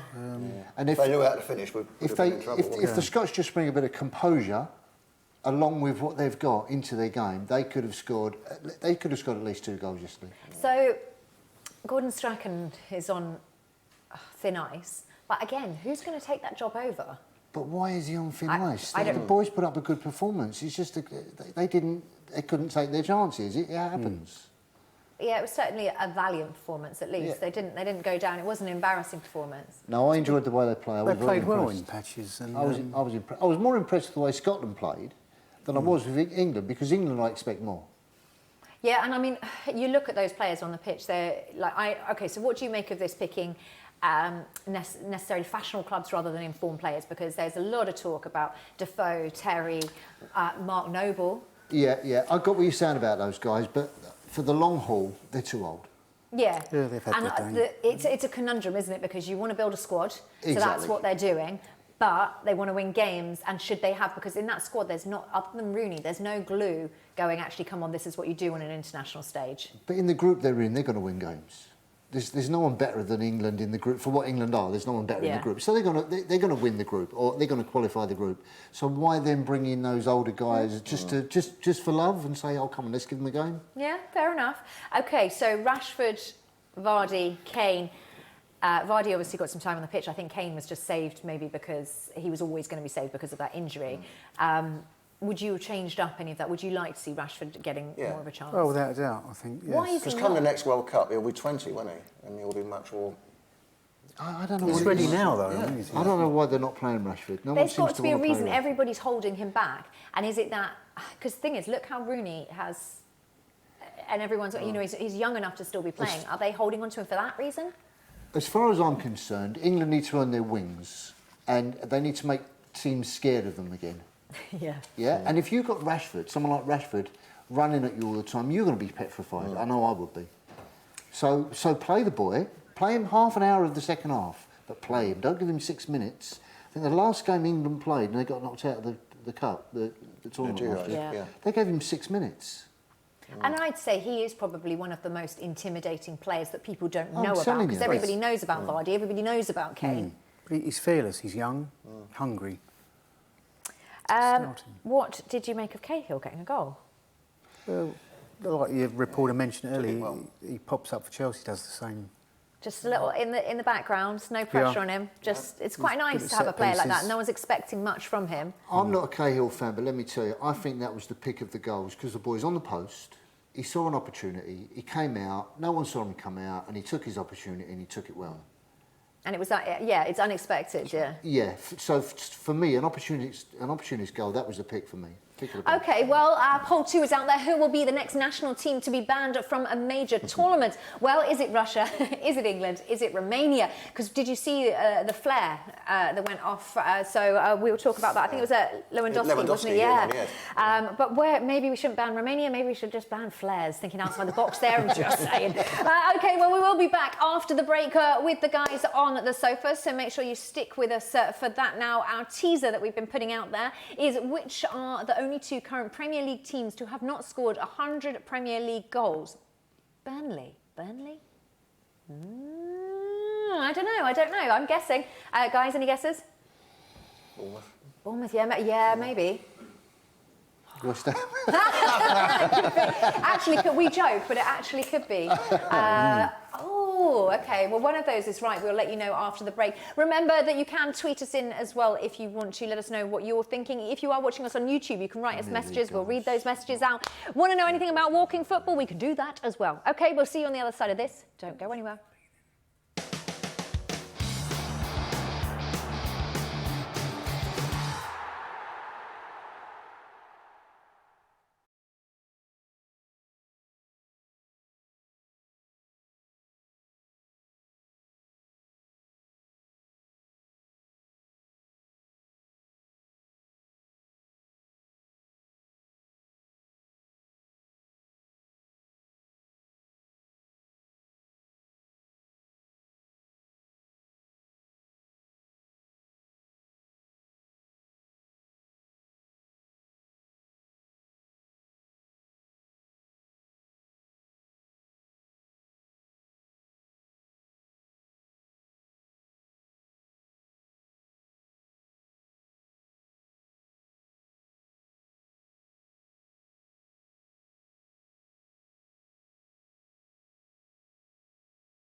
Welcome back to us here at Fan TV. Now, we said which Premier League teams have not scored 100 Premier League goals. You're grateful that it's not West Ham. We actually said it. It was Burnley and Bournemouth, because Burnley, actually thinking about it, probably haven't scored that many goals in their time. And Bournemouth, you're right. So it was Burnley and Bournemouth. Now, come and give it a go if you think you're hard enough, is what you just said. If there's people out there, it's true, because you might be thinking, well, to be honest, my knees are knackered and I'm not even that old. So there are people out there that are not capable of playing for the team. So yeah, you're reckoning if anybody's out there and wants to give it a go, how do they find out about walking football?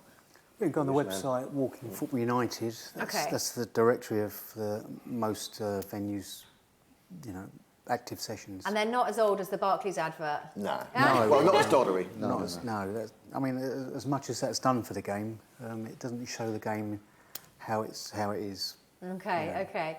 Now, we're just going to pop over to Italy for a minute anyway, while talking Italy anyway. Now, Connell is going to talk to us about the Italian national team playing Liechtenstein today. Yes, they are. Hello. Hi, how you doing? I'm great, thanks. How are you? Good. Okay, so talk us through playing Liechtenstein today. Should be an easy game? Oh, with Italy, you can't really underestimate their opponents, no matter how small they might be. But on paper, it should be an easy game. Italy have got a strong attack. They've got Belotti and Immobile up front, as well as Bonaventura and Candreva. So you'd expect some goals, but as I said, it's Italy, so never get your hopes too high. Anything could happen. Now, you mentioned Candreva. He's coming from a team that are in a bit of a pickle at the moment. So do you think that's going to affect his performance? I'm so glad you've asked me that question, because I just love to talk about Inter. And I'm sure Nicholas Carroll, who might be watching, is just going to love to hear me. You'd hope it doesn't. You'd hope he can separate his club between his national duty. But the way that things are going with Inter is that Poli has come straight back. So it'll be interesting to see how Candreva reacts to that as well. But I don't think Inter, his business there should affect him too much. He's been one of their saviours so far this season. And with Italy, he always seems to produce. Okay, now you say anything can happen with Italy. Well, anything can happen with the England team as well. It is one of those things, isn't it? Why do you think the Italian national side's just having this sort of ups and downs in form, exactly like we're having with England? For a long time they've been like this. I think it's more, when you see them going down, it's more a nature of when they're playing friendlies. They generally seem to sit back and relax. And as I said, they sort of seem to underestimate their opponents. That could be part of the reason why. Otherwise, it just seems to be a general mentality of Italy that once you're on a winning streak, why continue? But I'm not so sure we could compare it to England. There are slight similarities, but I think it's completely different to what England face at times. Okay, now, did you see what the Italian manager did to one of the MLS players, Giovinco? Wasn't included, said he didn't want to include him because he was from the MLS and didn't think that the MLS was relevant at all. What do you make of that? I'm really sorry, I have to ask you to say it again because my internet has just gone poof. Oh, it's all right. It was an amazing question, so I will say it again. Giovinco is playing for Toronto in the MLS, but your Italian manager said that he did not want to include him, mainly because he didn't believe that the MLS was a league that was worth picking players from. Your thoughts? Because that's a big old bold statement, given how good the player is. Yes. I'd imagine he's angered quite a few Americans and even non-Americans. They're angry at the moment anyway, don't worry, my love. I would say that he's doing the right thing. He's got his attacking lineup seemingly sorted, and he doesn't want to make too many interruptions to it, doesn't want to change it too much. Maybe what he said, he could have toned it down a bit. Don't want to attack the fans too much, but we'll see.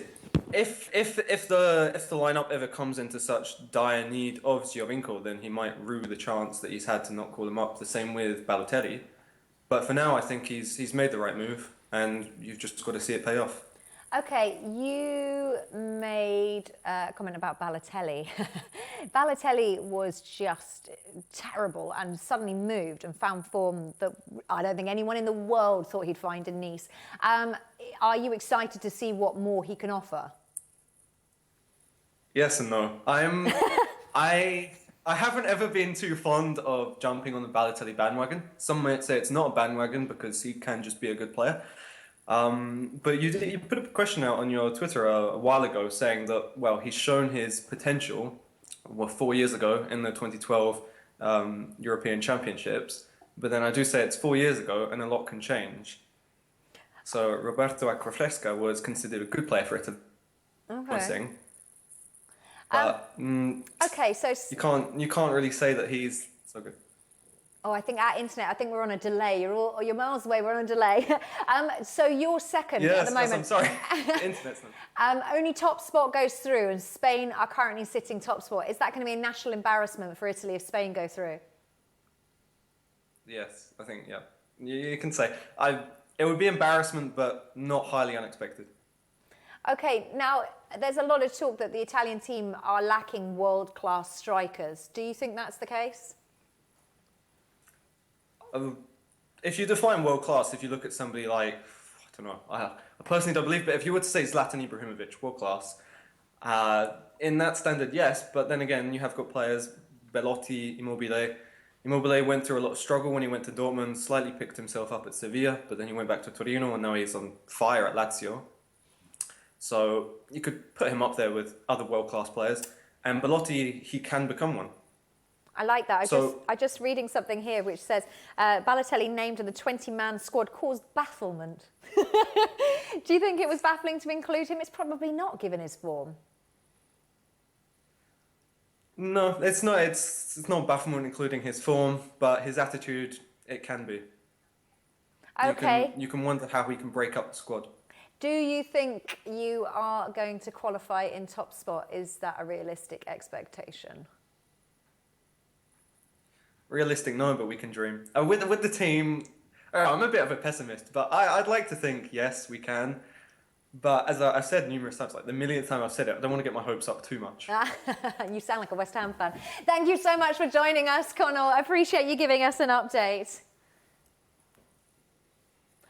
I think we'll leave it there because he is on a delay, bless him. So that was Connell. Now I'm being asked to update the scores, so I will have to get the scores up. So we'll do that in just a second. Guys, what do you make of Italian football at the moment? What do you make of Balotelli being in that 29-man squad and actually showing the form that he's showing? But that surprised me. You know, his career's been based upon disappointment. And dead and gone. I thought that was... I thought we wouldn't hear about him again. But some players have a knack of coming back from time to time, you know. You want Terry to come back. Well, you know, Rooney could turn it around. But thing is, you know when people talk about Wayne Rooney, and I am one of those people that's mean about Wayne Rooney. However, his form's not that bad. He's still scoring goals for Manchester United. It's really, I don't know what people... OK, he's slower than he was, but he's playing out of position. Rashford's playing out of position and hasn't got as many touches on the ball. Hasn't had as many runs with the ball. Hasn't really had much action with the ball. So you play a player out of position and everyone accepts that Rashford's not playing well because he's out of position. But Wayne Rooney's that good that everybody just thinks wherever he plays, he should do the business. Do you think it's unfair? I think it's unfair because I think Rooney's just lost his sharpness, and he's still a good player in the England side because the England side are not that good. So I think he still deserves his place. You can't fault his effort and passion. He's got enough. He's got enough drive to still play. Yes, certainly. OK, now I said I'd get the scores up, so I've got them up for you. Austria are still 0-0 at half-time with the Republic of Ireland. Georgia 1-0 up with Moldova. Wales and Serbia, we will actually preview that in a little bit there. Kickoff is not till 7:45. Albania and Israel 7:45 as well. Liechtenstein and Italy are 7:45. Spain, Macedonia 7:45. But currently playing Croatia, Iceland. Oh, in terms of fans, Croatia and Ireland. Croatia are 1-0 up, but that has got to be a fan-off if ever there was a fan-off. Turkey and Kosovo 0-0, and Ukraine and Finland are 7:45 a kickoff as well. OK, so we've got a question coming on Twitter for you guys. Let's get this on the screens. Do they need to warm up for a game of walking? Interesting. Every Thursday before we start, it's all the stretches. OK. Essential. Yeah. Kerry, let me tell you something. I would be pulling things left, right and centre if I didn't warm up first. Honestly, 2 laps round, stretch the calves, quads, everything. Groin. Steve's terrible. He will not stretch. And he'll end up putting a Well, I think I'm still young. Yeah. But he's also, only 16. It's the warming down as well. It's nobody. You don't see anybody warming down. Don't get that hot. Well, we did start Thursday, didn't we? Yeah. OK, so... no, we've done this, haven't we, where people can sign up. It's on your website. Say it to me again. Walking Football United. Walking Football United. OK, and it's men's and women's. So, ladies, if you're thinking, do you know what, I am pretty darn good at football and no one's included me in anything, get yourself down there because it's not just lads about town. And what's the best goals that you guys, have you scored any goals recently? We scored some peach goals. Yeah. Okay. We don't score goals unless they look good. Okay. All right. There's a Folkestone player scored 28 goals for the league. Yeah, I wonder who that was. I'm not sure. That's quite phenomenal. So what's the best goal that you've had? Because see, are you getting? I'm a bit dry of goals just lately, but I scored one Thursday night, the first one in about four or 5 weeks. Nice, nice. I had to do a couple of players. Yeah. And, I got a round of applause for it, so I'm happy. I'm happy. We'll give him a round of applause for his goal as well. Nice, nice. So we're going to be following your progress on goal scoring on Fan TV now. Okay, let's get the next question up because we've got another question for you on Twitter. What does it feel like knowing after you've invented the sport, Manchester? Oh, brilliant. They are slow out there, aren't they? Yeah.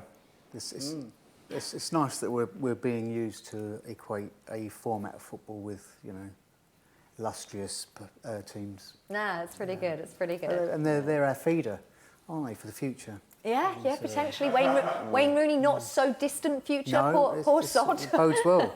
From my point of view, I've always loved playing. You never lose it. I can't just face the prospect of having to stop playing.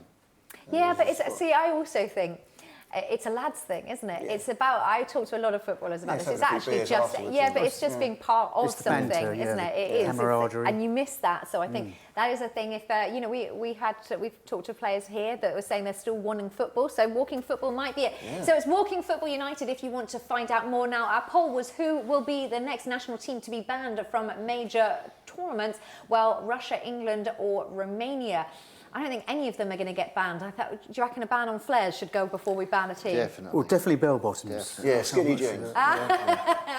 Love it. Okay, guys, thank you so much for joining me on the sofa. It's been absolutely fantastic to have you on. Guys, we will be talking Reading after the break. We will be talking Borussia Dortmund with Ben as well. And a whole lot more football. If you've got any questions, keep tweeting them in. If you've got any opinions, keep tweeting them in as well. We'll see you on this other side of this. Thank you once again to our guests.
Welcome back to us here at Fan TV. How are you doing? I hope you're having a fantastic evening with us now. If you want to tweet us in any questions, make sure you do that. We'll preview the Wales game in just a bit for you. We've got Reading fans on the way. You don't remember Uri Geller and the Crystals, do you? Way too young for that. We'll have a chat about that. But right now, it is Ben, our Borussia Dortmund fan. Woo-woo!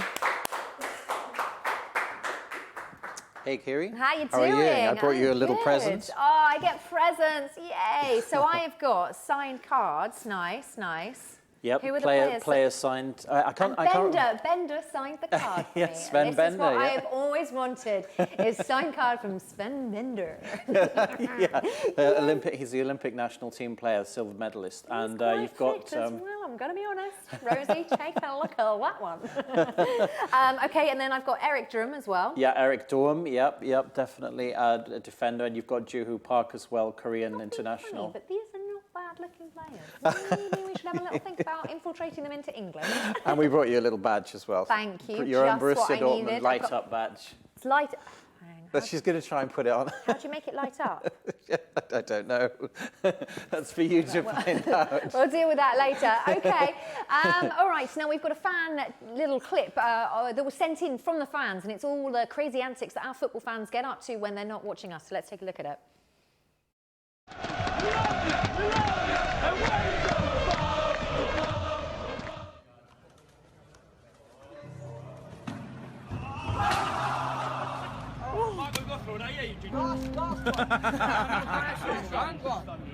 Oliver, Joe, what's Sean's doing now? Let's do it.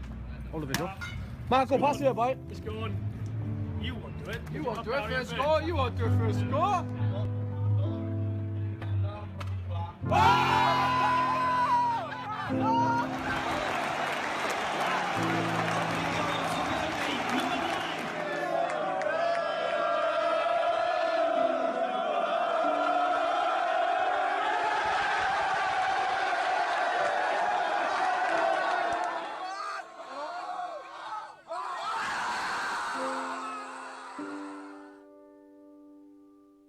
Now, crazy fans all over the world, but Borussia Dortmund have been called crazy fans by Ronaldo.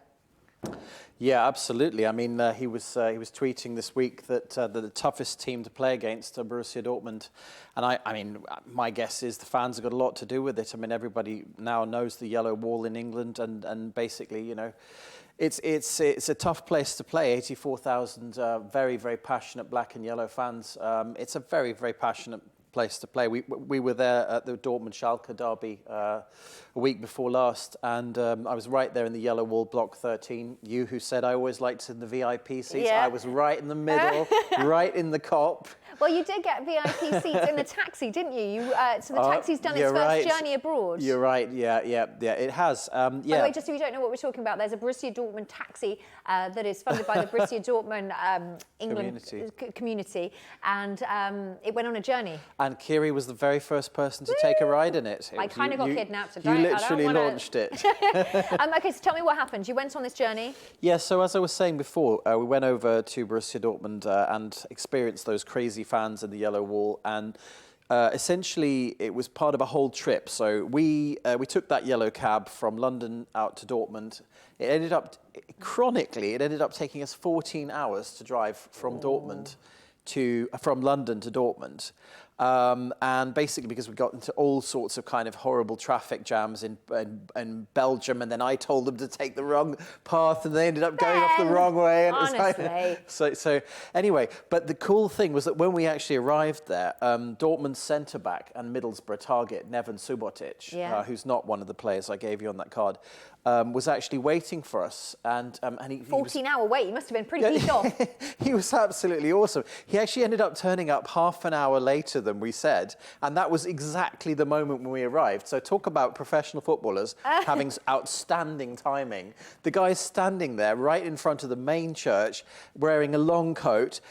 Best part is I got his mobile phone number. He actually sent me a text from his phone. He's saying, I'm over here. So I'm like, so awesome, I've actually got his number. Ben is using the taxi to pick up men. Seriously, Ben? Oh, yeah. Honestly. Sure. Okay, so you mentioned... That Bender joke's going no further, by the way. What, you picking up men on your journey in your taxi and you got Sven Bender's number. Brilliant. It's going everywhere. Okay, so you mentioned... Neven Subotic. You mentioned Middlesbrough were after one of your players, but also there has been Christian Pulisic, who has been the talk of the town. Let's be honest, Liverpool are after him. Lots of people are after him. Are you worried you're going to lose him? Yeah. I was wondering where you're going to fit the men thing bit in that.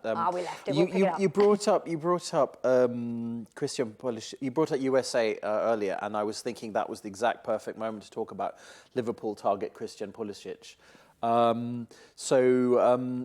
Basically, he is a target for Liverpool Football Club, and I think that Dortmund are going to extend his contract. He's actually come up through the ranks. He's like 18 years old now, and he's already a USA international, part of their first 11.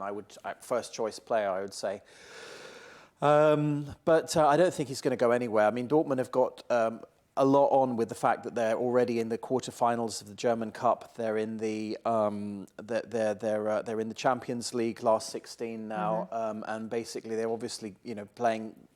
They're playing very good football in the league as well. So I mean, they really do need to rotate their squad in that way. The goal come in. Where has the goal come from? Sven Bender. Ireland, Sven Bender's not scored. Ireland have scored. McLean has scored. So that is putting Ireland up against Austria. That's the Republic of Ireland going 1-0 up against Austria.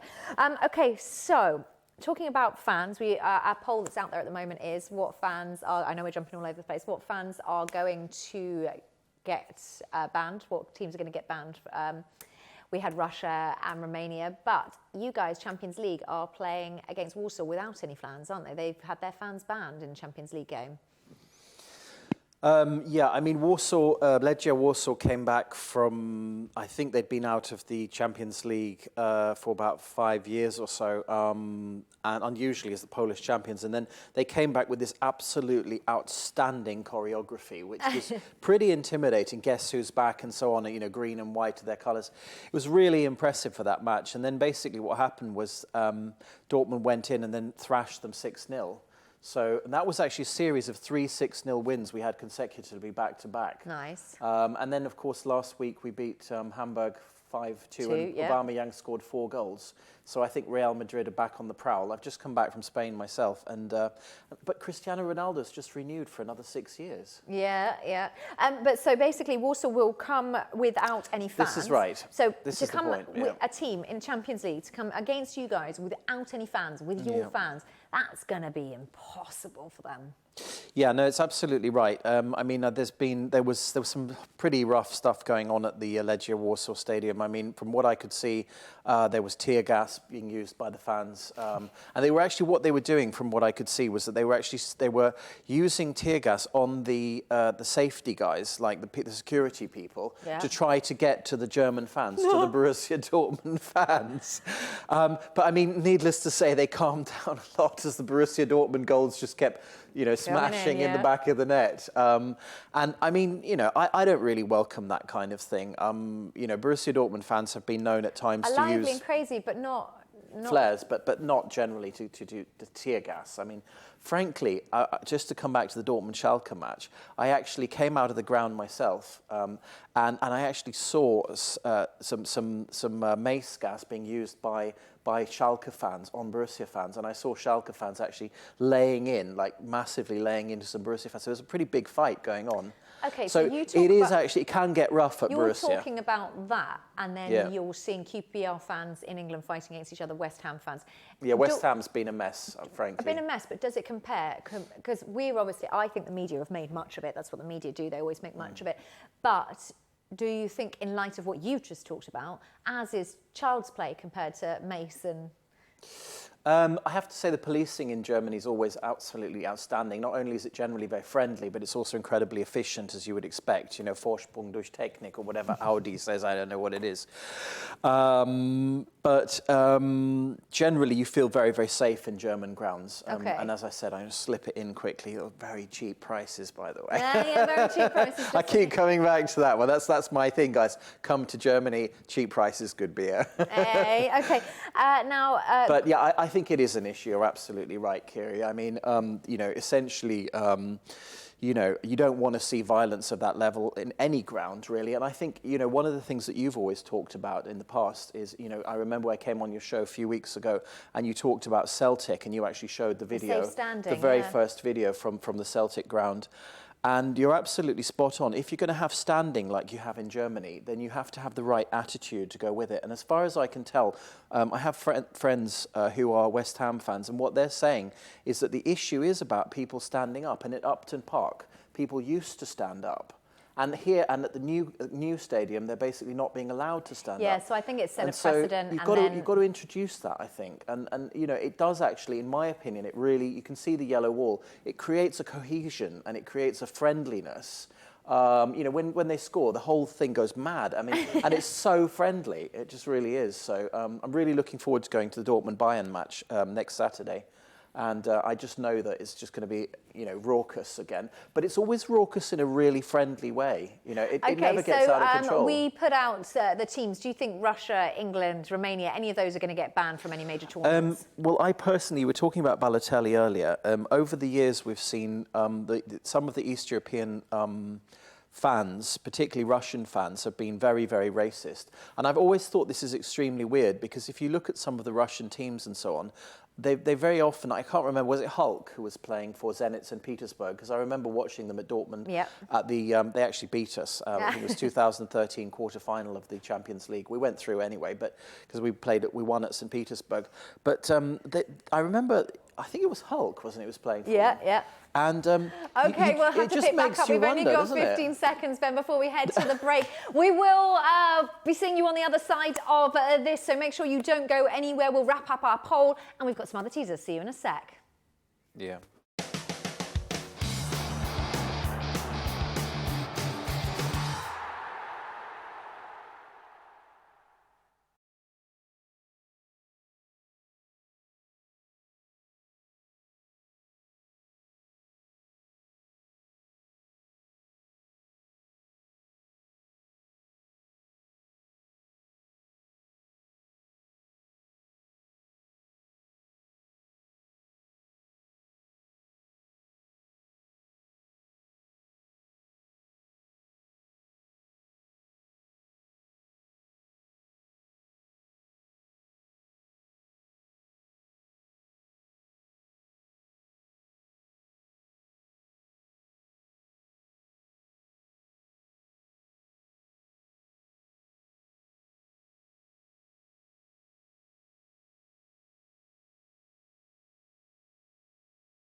Okay, Zlatan recently scored the 25th thousand, I can't even say that, 25,000 Premier League goal. Which Premier League winner scored the 20th thousand? Does that make sense to you? Okay, so that's my teaser.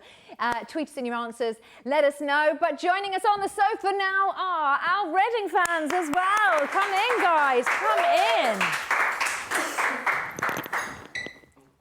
Introduce yourself, guys. Good to see you. I'm Adam. You're Adam. I'm James. James, how you doing? Now, I've been winging on about it, but you guys don't remember Yuri Geller laying out the crystals, do you? You must have heard of it. You're Reading fans. Oh, I do. I've never heard of it, to be honest You've with you. never heard of it? No. Right, basically, Reading were actually doing well, weren't they? They were in fine form, and then Uri Geller came along and said that he was going to bring them luck for the season. He's Glenn Hoddle's mate, wasn't he? Yeah. So they all live in Reading in the same area. And so Uri Geller laid crystals around the outside of the pitch, and I don't think Reading won a game since that moment. It was the worst season they'd ever had. But anyway, there's my little story about Reading. You guys don't look impressed, so I won't tell you more stories. Okay, so Reading at the moment. Tell us a little bit about what's going on. Fourth, yeah. Go on. Yeah, we're fourth in the league at the moment. We're sitting in the Championship, not doing too bad. Not doing too bad at all. And it's all a bit of a turnaround. Different manager. Life's gone a little bit differently, hasn't it, after Steve Clarke? Yeah, we had Brian McDermott last year, so we had Steve Clarke for half the year, then we had McDermott come back. Term weren't really too good, was it? No, it wasn't the best, no. Obviously done much better in the first time. Didn't work out from the second time. We got Yastam now. So, the philosophy of football's changed completely. With McDermott, we had lump it over the top. With Jaap Stam, he's come more of a Dutch philosophy, passing it around with a 4-3-3 system. It's a much better way of playing football. It's the first time we've seen Reading in a different style of play, isn't it? More exciting. It's definitely better. It's working better, this style of play, isn't it? Yeah, I remember going to games like, what was it, like 2 seasons ago, thinking, what the hell am I doing here? You know. We've all been there as Reading fans, trust me. Yeah, it's just much better. It's refreshing as well. Obviously, before we'd have the lumpet styles, you know. That lumpet style has been a long time, hasn't it? Do you remember? The lumpet style's been there for many years. Yeah, well, you've got a nice Aston Villa mug just behind you there, talking about. I mean, good to see anyway. Okay, so John Swift had a contract on the table at Chelsea, but came to you guys. Was that the right choice? He's, apart from being injured right now. It was definitely. Much better, it's the influence of Jaap Stam, weren't it, that brought him in. He's even said it in interviews. I mean, Jaap brought him in. I mean, at Chelsea, was he going to get any game time? Let's be honest. He played one game, and that was off the bench. It was probably, I think it was in an 8-0 against Villa or something stupid like that. Oh, thanks for that. Villa supporter here. I mean, he didn't do anything at Chelsea. Obviously, he was on loan at Brentford last year in the Championship. Was able to kind of understand. A lot of Brentford fans didn't really like John Swift. Yeah, said he was a bit inconsistent, really. But he's found his home with you guys. Yeah, you know, he's got great. He's been fantastic. Yeah, been fantastic. Difference maker on the pitch completely. The way he dribbles with the ball, you can just see it's a step class above the opposition as well. You can say at times. I think he's got 4 goals for us as well. Yeah, he has. He's made 17 appearances, 4 goals. Not bad. And they've been really good goals, to be honest. You know, he scored, what was it, like 2 bangers or something like that? Yeah, really... back-to-back games against Brighton and Barnsley in the EFL Cup and then in the league. It's just 25-yarders, both of them, and then he scored a free kick and one from a corner. So.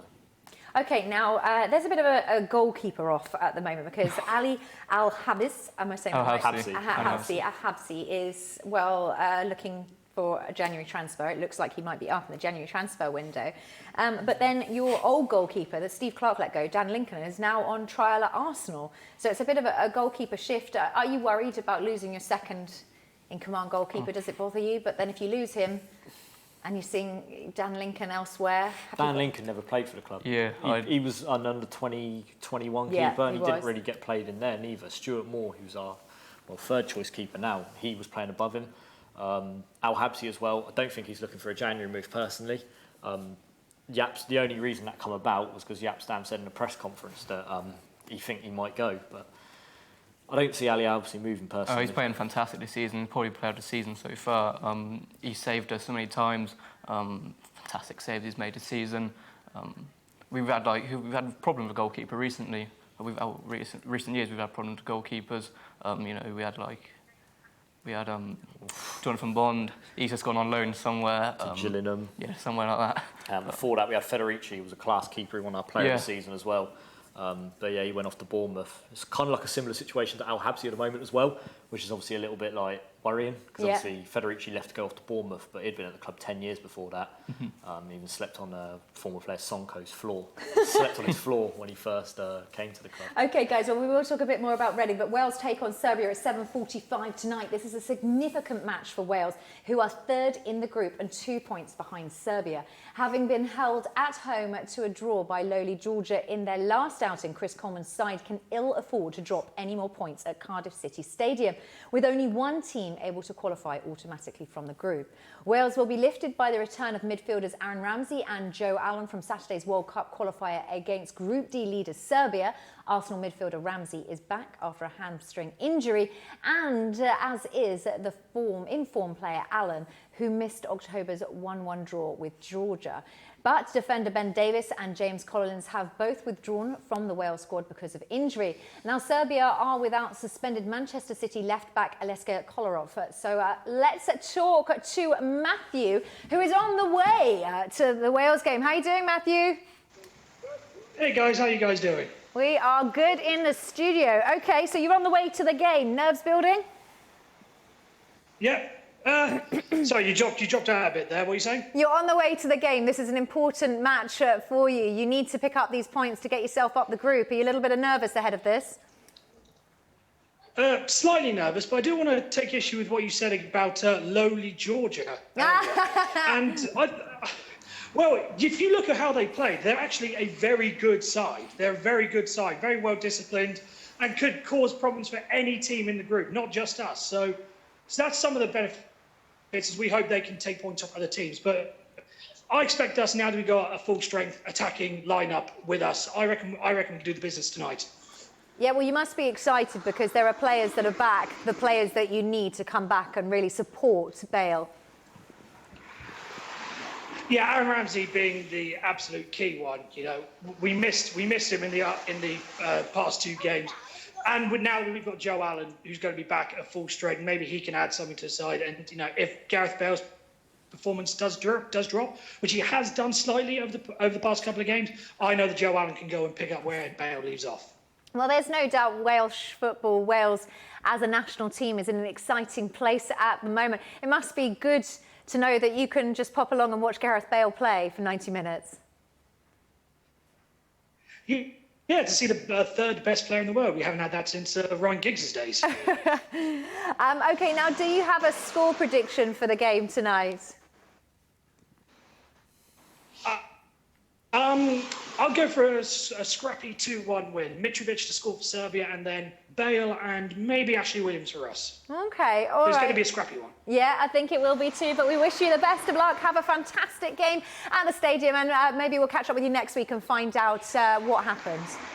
Yep, thanks very much. I'll see you guys on Tuesday. Take care. I'm in the studio Tuesday. OK, well, here Matthew can tell you all about what happened on Tuesday.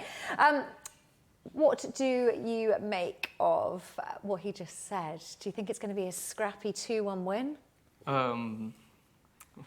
Wales got a couple of old Reading players and then a few, obviously, current Reading players. They've got Chris Gunter in their side, who Wales fans absolutely adore. And then, yeah, on the other side, Reading fans, you know, absolutely hate him. Well, he's 50-50, so much? Yeah, 50-50, to be honest. You know, we're not the best Chris Gunter fans. Obviously, we see him week in, week out. He's not what you see on telly. If you see him week out, inconsistency is more the main thing. I mean, on his day, he's a good right back, but on his off days, dreadful. Like when we went up to Newcastle, I mean, I don't even want to talk about it. Just terrible. Yeah, but Rafa, were they singing "Give Us a Wave," Rafa? Yeah. Yeah. Kanu as well. They got up front, Robson Kanu. Yeah. As you saw at the Euros, he did all right, but this is going to be controversial. Probably one of the worst players I've seen in a Reading shirt. Really? Yeah. Cannot stand the bloke. He is shocking. One of the most inconsistent players that you will get in life. Blimey, Totally agree. Not a fan then. Not a fan. Yeah, I mean Georgia. I mean, it's pretty consistent. I mean, they're a pretty solid side. Frankly, I agree with what was it? Alan, was it? Matthew. We'll call him Alan if you want. It's all right. Yeah, I mean, they're very consistent. And they've always produced some talent. I mean, look back in the day, people like Georgie King-Clancy, as they called him at Man City, back, what was it, 90s, I think? Well, these boys, I don't think were born you probably in the can't 90s. remember, but they've always produced some pretty solid players. And talking about solid players, I think Mkhitaryan's probably having a pretty interesting season as well at Man City. The Dortmund sold. Yeah, that's for true. 42 million Guys, have you been a couple of watching weeks this ago. Mkhitaryan story unfold? So basically, at Manchester United, he is not getting any time that he needs. It's baffling. He was obviously sold as part of a deal. We've talked about this. He's what on earth is going to happen with him? Because if he stays there too long, he was one of Dortmund's best goal scorers. I think he assisted or scored a goal in every game that he played for Dortmund. And he's been on the pitch for like 30 minutes in total for Manchester United. Absolutely outstanding. I mean, it's very bizarre because actually Schweinsteiger is another absolute hero of German football. I mean, you wouldn't have believed the scenes when he retired from the German national team, was it 2 weeks ago? I don't know. I think people in Germany are pretty baffled, to be frank. But to be frank with you, after the way that Mkhitaryan's manager behaved, I don't think Dortmund actually would like to have him back, despite the fact that we've got a pretty gaping hole in midfield right now. Mkhitaryan, he took a whole season to come in and replace Mario Götze, who has now come back, ironically, as you know. Yeah, I was going to ask you about him as well. Taken his place. Okay. But Mkhitaryan is simply he's not really adjusting to English football, I think. And I think the big problem is that he has most definitely closed the door to Borussia Dortmund to ever coming back again. Borussia traditionally has been a club which has welcomed players back. But he's definitely not going to be coming back. In contrast to Gundogan, I would say, who was with the club from 7 or 8 years, ironically came from Schalke, and they're the main rivals in West German area. And you know, I think they'd have Gundogan back tomorrow, but I don't see Mkhitaryan doing well. Maybe in the English Mkhitaryan will football. end up at Reading. You never know. Be back in January. That would be a bonus. Okay, well, guys, I am very excited for you because I've got a quiz for you, and I'm going to leave you on that cliffhanger, yeah? And you can think about it, get your mind in Reading, because we've got 5 questions and no bonus questions, so you're going to need to win or lose that. Now, Zlatan recently scored the 25,000th Premier League goal. Which Premier League winner scored the 20,000th goal? Guys, any ideas? Alan Shearer. Shearer? Kojak. No idea. No idea. Okay. We will reveal all after the break. I don't mean us. I mean we'll reveal all in the answer. It is Fan TV that, of course, you are watching. Where else would you be on a Saturday, on a rainy Saturday? If any of you lot think about turning over to watch any other funny business, I'll be having a word. We'll see you on the other side of this.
Welcome back to us here at Fan TV. How you doing? I hope you're having a fantastic afternoon with us. Okay, who do you think scored the 20,000th Premier League goal? Any ideas? Kojak for Villa.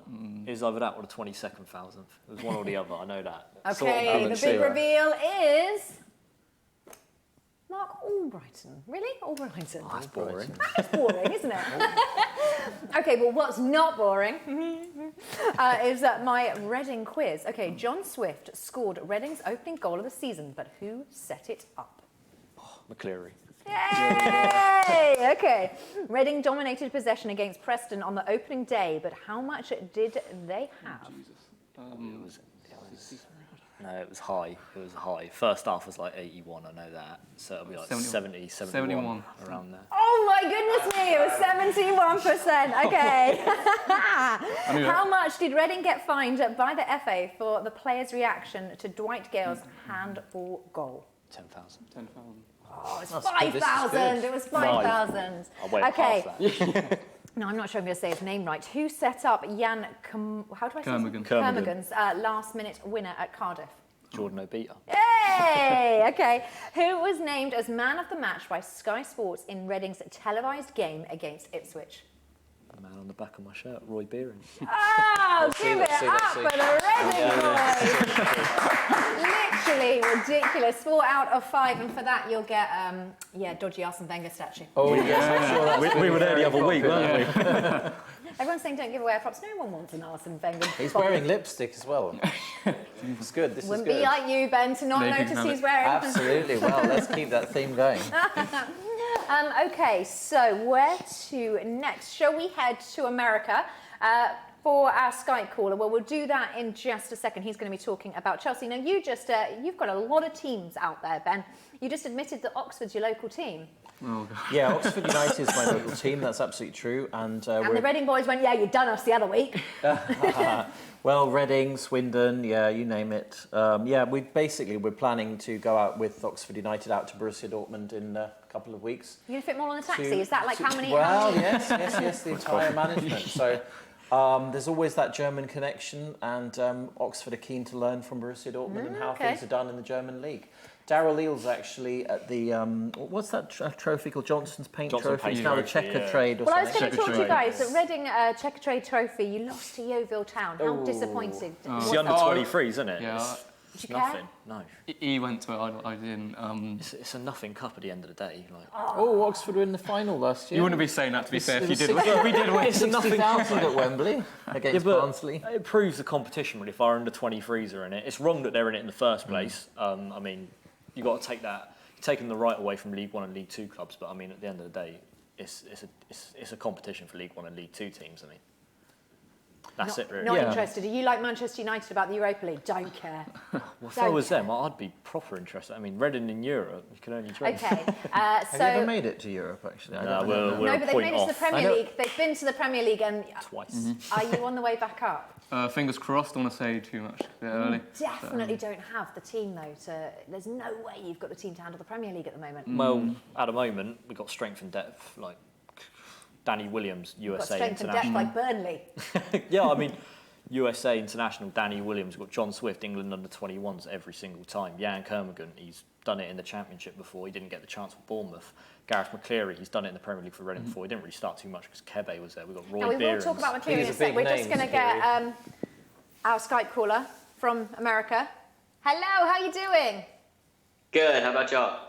Good. Now, how does a Chelsea fan find himself in America? Not really 100% sure. I just started watching, and Chelsea was just the team that happened to be on that day. Okay. Now, are you an MLS fan as well, or is it all about the Premier League for you? Mostly just the Premier League. Okay. Now, what do you make of Chelsea at the moment? Because the turn in events has been fantastic, and it's got to be down to Conte. Do you think there is so much talk now that they're finally back as title contenders? Do you think this is the season that we're going to see them back in the top spot? I'm not going to go for a top spot. I think that's a bit optimistic, but I think the turnaround's been great. We've had 15 points in the last 5 games, and first 6 games we only had 10 points, so it's a revolution, as they're calling it, I guess.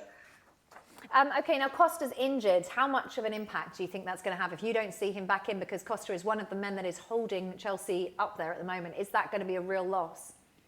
I think it will be, because we haven't really seen much of Batshuayi yet.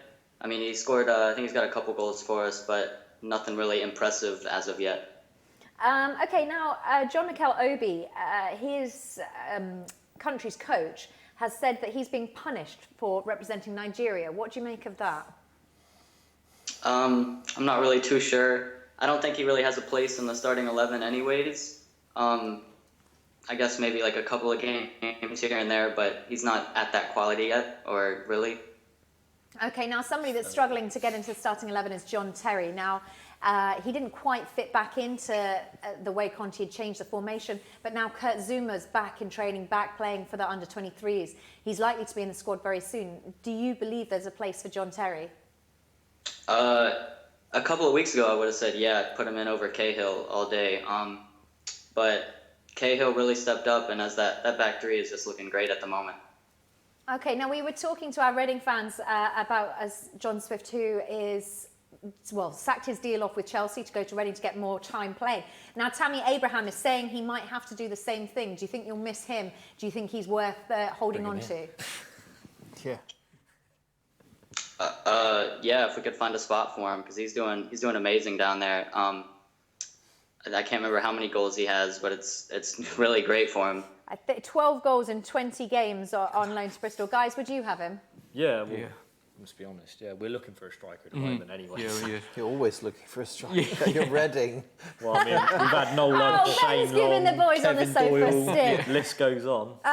Okay, so what have you made of David Luiz's return? Did you see his Instagram, his weird Instagram for his 15 million followers? No, I didn't see it. It's probably best you don't. It's really weird. He just taps on the screen and shouts out geezer. It's just a bit strange. Are you a fan of David Luiz? Are you happy to see him back in the squad? To be honest, but while he was at PSG, I didn't really think he proved how good he was or that he was worth the money. But since he's came back, he's been quality for us. He has certainly been quality and a good personality. Now, Middlesbrough shouldn't be too much of a tough game for you. What do you reckon? Score prediction? I'm going to stick with 2-0. We do have a couple of hard games coming up after that. We got Tottenham and City, so hopefully we can do the business at Middlesbrough and set ourselves up good for those next two games. Okay, well, maybe we'll get you on next week to see if your scoreline comes to fruition. Thank you so much for joining us and sharing your thoughts on Chelsea. Thank you. Thanks. Tammy Abraham, then. You want him? Yeah, I'd love him here, but he's a waste of talent at Chelsea. You've Well, seen it he's so on loan many at the times. moment to Bristol City, so I mean he's skirting around the areas that could be. I mean you are in. I know you said it, but you are lacking a goal scorer as such, aren't you? Well, we'll take anyone up front, really, to be honest. For a Minas, see how they do. The way we play is we don't play with a striker to score the goals. It's the whole team collective, if that makes sense. Kermigan has 3 or 4 goals for us anyway. McCleary has got 6. Swift has got 4. The goals come from everywhere, and it's clearly proved if we're 4th in the table, we'll win 1-2-0 scrappy wins here and there. I mean, if we're winning, I doesn't have matter. a feeling that you're going to get yourself in a situation where you might be heading up to the Premier League, and I have a feeling that when you get there, it's going to be a shock. What do you reckon? Oh, I was happy with 10th at the start of the season. You said 5th. didn't Yeah, you? I was hoping these playoffs, because, you know, we've been I mean, we know finishing like Newcastle's 19th. going up. That's fair enough. We know that. But Yeah. Villa. Don't think on that one. You're not sure. Villa are about going that. down. All right. Okay. They're We'll on be the joining climb back Birmingham with City down there then. Back on the climb with Bruce, aren't they? Villa, but Yeah, I think that was an amazing signing. Every Villa fan's got to be really happy. I mean, you know, Steve Bruce is an outstanding manager, and he knows you know. But it is controversial. Let's face it. He is basically a blue noser, really. I mean, this is not easy. Well, I think, like you said, if anyone can do it, Steve Bruce can. Okay, well, we've got a question, I believe, on Twitter that's come in. So let's get that question. Do you ever find the Bundesliga boring as Bayern seem to dominate each year? Nathan, that's what we've been saying. What do you reckon, Ben? This is for me, is it? Well, I mean, you know, everyone in England's talking about Jurgen Klopp right now and taking Liverpool right up there, forming them to looking like a Borussia Dortmund side of 2010 to 2013. As we know, they won the German Cup, the double, they won the Championship, and they got to the final of the Champions League with a lot of very, very young players. And, you know, at the end of the day, I think that... Is it boring, Ben? Well, the point is that Thomas Tuchel, who's come in as the new manager from Mainz last season, has basically has rejuvenated the side. He's brought in 8 new players this season for 3 that he sold, who were old boys, like your lovely Mkhitaryan and Gundogan. And I think that Dortmund are going to need time to knock Bayern off their perch. But guys, can we just... Has he just summed up that it's boring? The really important point is this. Bayern München can pay double the money in terms of wages, and they do pay double the money that Borussia Dortmund can afford, because Borussia Dortmund is run on a budget of the equivalent of Stoke City. So you want to remember that this is a team that consistently gets to the Champions League. Today, it's so unfair, but it's so justified. Okay, now we will be heading into a break soon, but I think, we don't have enough time for a Vlad or Vlad. Vlad or Vlad is the variation of Kim or Kim, guys. It's exciting. So you get to play all of these games, I know. So I'm going to leave you with that little thought. Okay, we'll do one Vlad or Vlad. Rich Vlad spent his childhood hunting rats in his apartment block. Was it Vladimir Klitschko, Vladimir Putin, or Vladimir Schmitzer? Klitschko. Mm-hmm. Let's go Klitschko. Yeah. Klitschko? He's all right, isn't he? Oh, a unanimous Klitschko? Schmitzer. Okay, we've got one Schmitzer, we've got one Klitschko, we've got 2 Klitschko? Yeah, let's go Klitschko again. And the answer is... It's Putin. Yeah, to be honest. Putin? Hunting rats sounds about... Right, Putin. This is political. I don't want to start any wars or anything, but I think Trump's already done it, so I may as well just join in. Okay, well, make sure you join us after the break, because we will be playing another Vlad or Vlad, and I'll let you see the Kim or Kim thing that's totally irrelevant to our Vlad or Vlad game. Who will be the next national team to be banned from a major tournament? That is our poll: Russia, England, or Romania, or other do tell. We will wrap up that poll when we come back from the break and let you know the answer, guys. Russia, England, Romania? Let's go Romania. Well, it's not going to be Russia. Ben, definitely not got time for you. It can't be We'll Russia. see you on the other side of this. Don't go anywhere.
So Ben's put our Reading fans to sleep in the break already. Oh, I shouldn't terrorise him. I know, Ben, it's so unfair. And you bring me gifts, and the Reading fans didn't even bring me gifts. Okay. You can have this back if you want. I don't really want to, do you?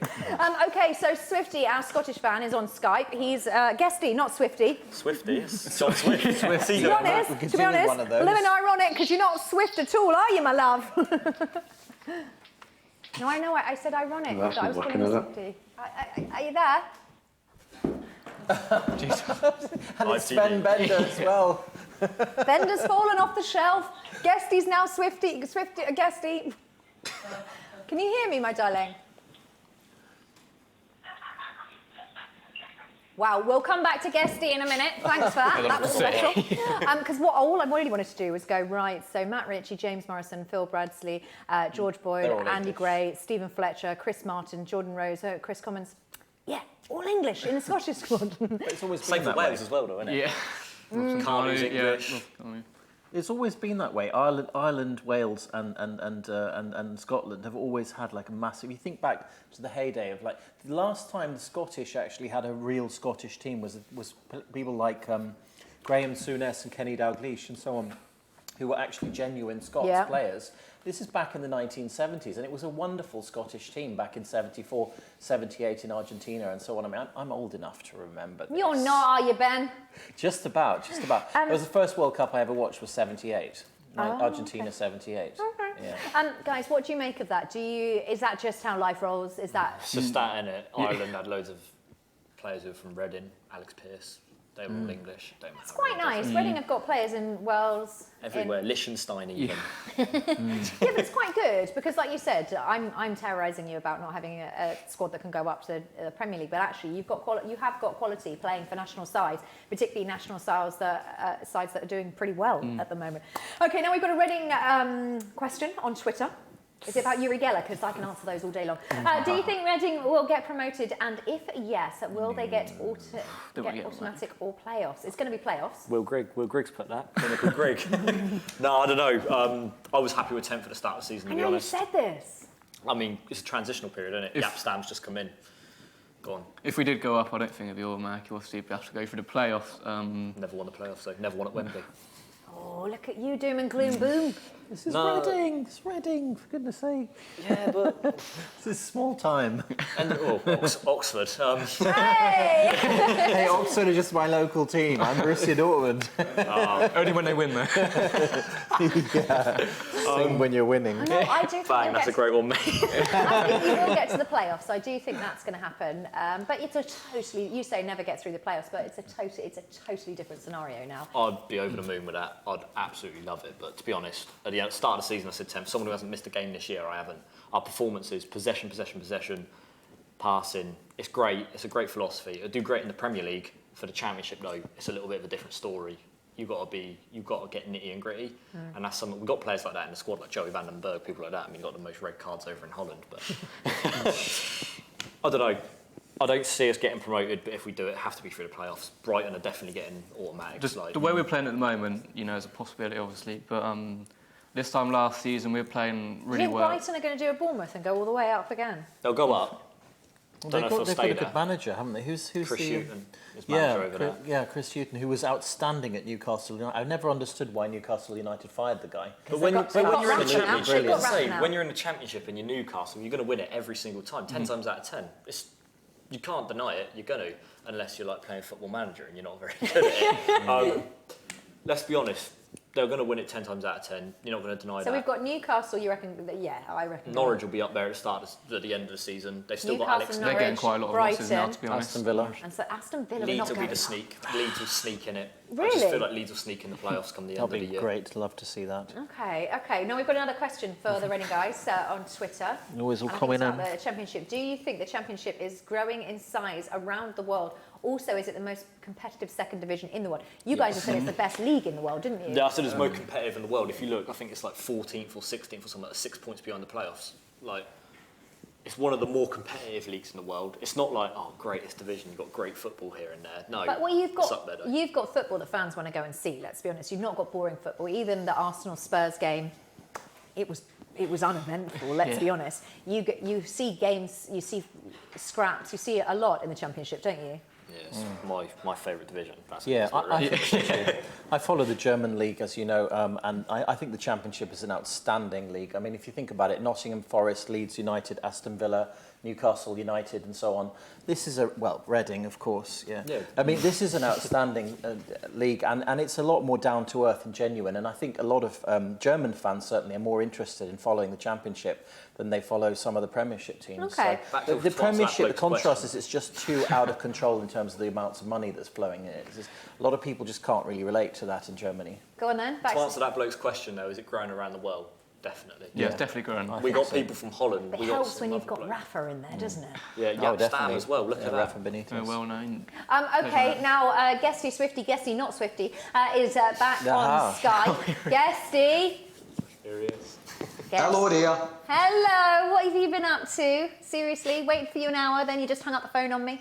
Oh, I know, I was watching my daughter in pantomime. Oh, bless. And now I'm on the train. What was she in pantomime? She was in Beauty and the Beast. Legendary. What was she? Not the Beast. She was very good, but hey, I'm not the Beast. Ah, you see, it's me that does the jokes, seriously. Okay, so I've been terrorising everybody all day. I'll read my list again, because what's the point of having a list if you don't read it? Matt Ritchie, James Morrison, Phil Bradsley, George, Andy Gray, Stephen Fletcher, Chris Martin, Jordan Rhodes, Chris Commons. That's a fine list of English players the Scots have got. Yes, but unfortunately they didn't turn up last night, did they? I don't know, you know. Yeah, okay, you lost, but you didn't put in a poor performance. I mean, what did you make of the performance last night? I think it was a very poor performance, apart from the first 20 minutes.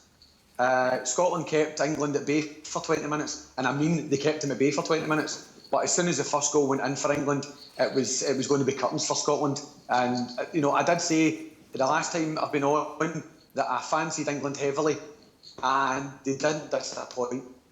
Okay, now Scotland had 6 chances on goal. England had 3. Okay, they scored from those 3, but Scotland didn't roll over at least.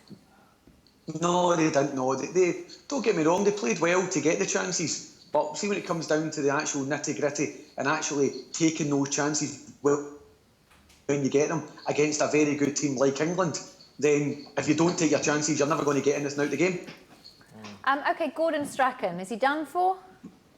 I think probably the media and the fans want him done for, but I don't think he'll be done for himself. Yeah, I don't think so, but mainly because who else would take over the job? Exactly, you've got nobody else. Apart from, there's only one person that could change that team, and would be Alex Ferguson, or possibly Graham Souness, but nobody else. I've got a suggestion. I don't think he would. Hang on, our Borussia Dortmund fans got a suggestion, well, Ben? Mate, with following Borussia Dortmund, I've got to say Wolves' new signing, Paul Lambert, the legend that is Paul Lambert, Borussia Dortmund 97 Champions League winner. I think he would have been a brilliant Scottish manager, Paul Lambert. How many times has he been sacked? Well, that's we're talking about running the Scottish national team, and let's be frank. Oh, Ben, you're just going insulting our guests. I'm not Scottish, I shouldn't be saying this. Not that good. Yeah. Well, remember, Gordon Strachan's a really good manager. But what's gone wrong in Scotland? We were talking about Kenny Dalglish and Graham Souness earlier. I remember watching the Scottish national team in the 70s, even in the early 80s at the 82 World Cup as well. What's actually gone wrong with Scottish football? Because, I mean, it used to produce some outstanding players back in the 70s and 80s. And it's just kind of, it's turned into, as Kiri was saying, an England B team in a way, which is, which is sad to see. It's sad but true, but unfortunately the thing with... from back in the early 90s, the finance for the Scottish... Are you getting off the train? Yeah, I'm getting off the train, yeah. This is the best in motion. This isn't the girl on a train, by the way. No, not strange stuff's happening, it's all right. No, it's not, no. Now, actually, following on from Ben's question, is the reason that Scotland don't necessarily have these players because a lot of people are maybe, you know, it's not the place to develop players anymore? No, well, they're not, because years ago, Scotland made the Scotland League, Rangers and Celtic made a bit of a problem for themselves when they bought in the cheap foreign imports, and that paid the penalty for the grassroots football for all the young guys to come in. And Scotland have never really recovered from it. And that's been at least the last 20 years that we've had any players that could actually do a job. Now, if you back in the day, as you're talking about the Souness's and the Hansons and the Dalgliishs, Yeah, if you'd have put a Scotland and England team together, there'd have been hardly any England players in that team due to the fact that Scotland were so good. But now you would not have one Scotland team and a Great Britain team. Yeah, you're making a great point. Okay, well, thank you so much for joining us. Thank you for giving us that update. Really appreciate you taking time out while you're on the train walking around. Really do appreciate it. No bother. Right, Kira. Yeah. Can I get some of your crisps, please? How did you know I was eating crisps? Gets him off. Thank you, Guesty. Really lovely to have you on once again. Bye-bye. Bye. Okay, now let's wrap this poll up. Was it Russia, England, Romania, or other? Do tell that you thought might get kicked out of another big national tournament. So, Russia, not a chance. England, 20%, 11% for Romania, 9% for other, 60% for Russia. But Russia are a host nation. They're not going to get banned. That is the thing. Guys, what do you make of flares in football? Ridiculous? It's fine. Oh, if you're in a pack of people, it creates an atmosphere, doesn't it? Yeah. It helps everyone. I think it was QPR away last year. There was flares there. It helps. I don't mind it. Borussia Dortmund had just been fined for flares. I think it was at Hertha Berlin. I can't remember quite what game it was, but they've just been fined, which is pretty unusual. And yeah, it does happen, but traditionally it always happens at Dortmund at away games. They don't do it at home because they know the home club will get fined. Okay. Now, just to wrap up the show, we are in the final throws. Austria lost 1-0 to the Republic of Ireland. Georgia, Moldova 1-1. Wales, Serbia starting later. Albania, Israel starting later. Liechtenstein, Italy starting very shortly. Croatia beat Iceland 2-0. Turkey beat Kosovo 2-0. And Ukraine and Finland will start in just a moment or two as well. But it is at Fan TV that you've been watching. Thank you so much for joining us. Thank you to our fantastic Reading fans. Ben, thank you so much for joining us once again. Thank you for our signed things that have been put on the shelf now. Thank you to all of our Skype callers as well. It has, as always, been a fantastic show here on Fan TV. Now, Justin Lee Collins, Toby Tarrant will be back in the hot seat over the week, and it's a busy week. There's another England friendly, and then the Premier League starts when I'm back on again on Saturday. So all of those goals as they go in will be happening next Saturday. But from us, it is goodbye once again.